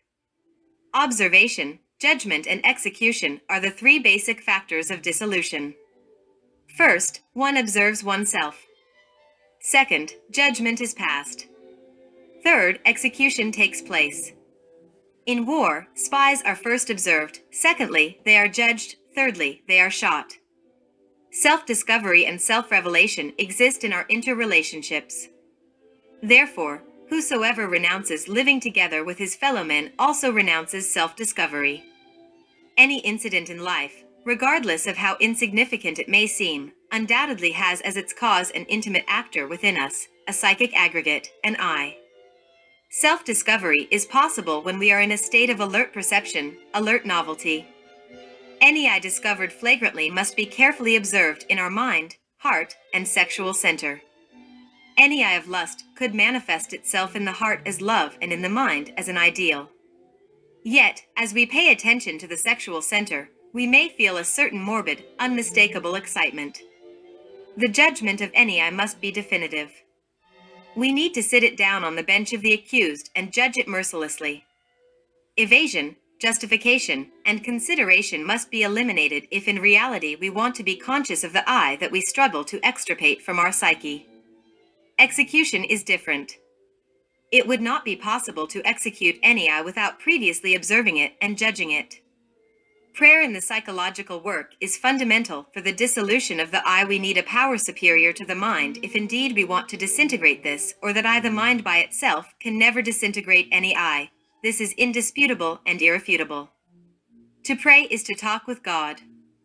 We must appeal to God the Mother in the depths of our heart if we truly want to disintegrate I's. The one who does not love his or her mother, the ungrateful child, will fail in the work upon himself. Each one of us has his or her particular, individual divine mother. She, in herself, is a part of our own being, but a derivative part. All ancient civilizations adored God the Mother within the most profound part of our being. The feminine principle of the Eternal One is Isis, Mary, Tenantzin, Cybele, Rhea, Adonia, Insoberta, etc. If in our merely physical aspect we have a father and a mother, likewise, within the deepest part of our being we also have our Father who is in secret, as well as our Divine Mother Kundalini. There are as many fathers in heaven as there are humans on earth. God the Mother within our own intimacy is the feminine aspect of our Father who dwells in secret. He and she are certainly the two superior parts of our inner being. Undoubtedly, he and she are our very true being beyond the I or psychology. He unfolds into her. He commands, directs, instructs. She eliminates the undesirable elements which we carry in our interior with the condition that we continuously work on ourselves. Thus, when we have died radically, when all the undesirable elements have been eliminated, after many conscious labors and voluntary sufferings, then we shall fuse and integrate ourselves with our Father-Mother. Then, we shall be terribly divine gods, beyond good and evil. Any of those eyes that have been previously observed and judged can be reduced to cosmic dust by means of the fiery powers of our own individual, particular Divine Mother. A specific formula in order to pray to our inner Divine Mother is not necessary. We must be very natural and simple when we address her. The child who addresses her mother, never has a special formula. The child utters what comes from her heart, and that is all. No I is instantaneously dissolved. our Divine Mother must work and even suffer very much before achieving the annihilation of any I. Make yourselves introversive, direct your prayer within, seeking within your interior your Divine Lady. Thus, with sincere supplications, you shall be able to talk to her. Beg her to disintegrate the I that you have previously observed and judged. As the sense of self-observation develops, it shall permit you to verify the progressive advancement of your work. Comprehension and discernment are fundamental. Nonetheless, something more is necessary if indeed what we want is to disintegrate the myself. The mind can give unto itself the luxury of labeling any defect, passing it from one department to the other, exhibiting it, hiding it, etc. However, the mind can never fundamentally alter the defect. A special power superior to the mind is necessary, a fiery power that is capable of reducing any defect to ashes. Stella Maris, our Divine Mother, has that power. She is able to pulverize any psychological defect. Our Divine Mother lives in our intimacy, beyond the body, affections, and the mind. She is, by herself, an igneous power superior to the mind. Our own particular, individual cosmic mother possesses wisdom, love, and power. Absolute perfection exists within her. Good intentions and their constant repetition lead nowhere. These are good for nothing. It serves no purpose to repeat, "I will not be lustful," because within the very depth of our psyche, the of lasciviousness will continue to exist anyway. It is useless to repeat daily, "I will not have anger," because within our psychological depths the egos of anger will continue to exist. It would be useless to repeat daily, "I will no longer be covetous," because within the different depths of our psyche, the egos of covetousness shall continue to exist. It would be useless to separate ourselves from the world and lock ourselves up in a convent or live in a cavern, because the egos within us will continue to exist. Some hermits who isolated themselves within caves, based on rigorous disciplines, attained the ecstasy of the saints and were taken up to heaven. There they saw and heard things that are not easily comprehended by human beings. Nevertheless, their egos continued to exist within their interior. Unquestionably, the essence, through rigorous disciplines, can escape from within the I, thus, it enjoys ecstasy. However, after such bliss, the essence returns into the interior of the myself. Those who have become accustomed to ecstasy without having dissolved the ego believe that they have already reached liberation. They fool themselves by believing themselves to be masters. They even enter into the submerged devolution. Nonetheless, we are not pronouncing ourselves against mystical ecstasy, against the ecstasy and happiness of the soul while in the absence of the ego. We only want to place emphasis on the necessity of dissolving egos in order to achieve the final liberation. The essence of any disciplined hermit, accustomed to escaping from within the I, repeats such a feat after the death of his physical body. Then, his essence enjoys the ecstasy for some time. Yet, after such time, his essence returns as the genie of Aladdin's lamp, back into the interior of the lamp, the ego, the myself. Thereupon, he has no other choice but to return into a new physical body with the purpose of repeating his life on the stage of existence. Many mystics who lived and died in the caverns of the Himalayas in Central Asia reincarnated again and are now vulgar, common and current people in this world, in spite of the fact that their followers still adore and venerate them. Therefore, any attempt at liberation, no matter how great it might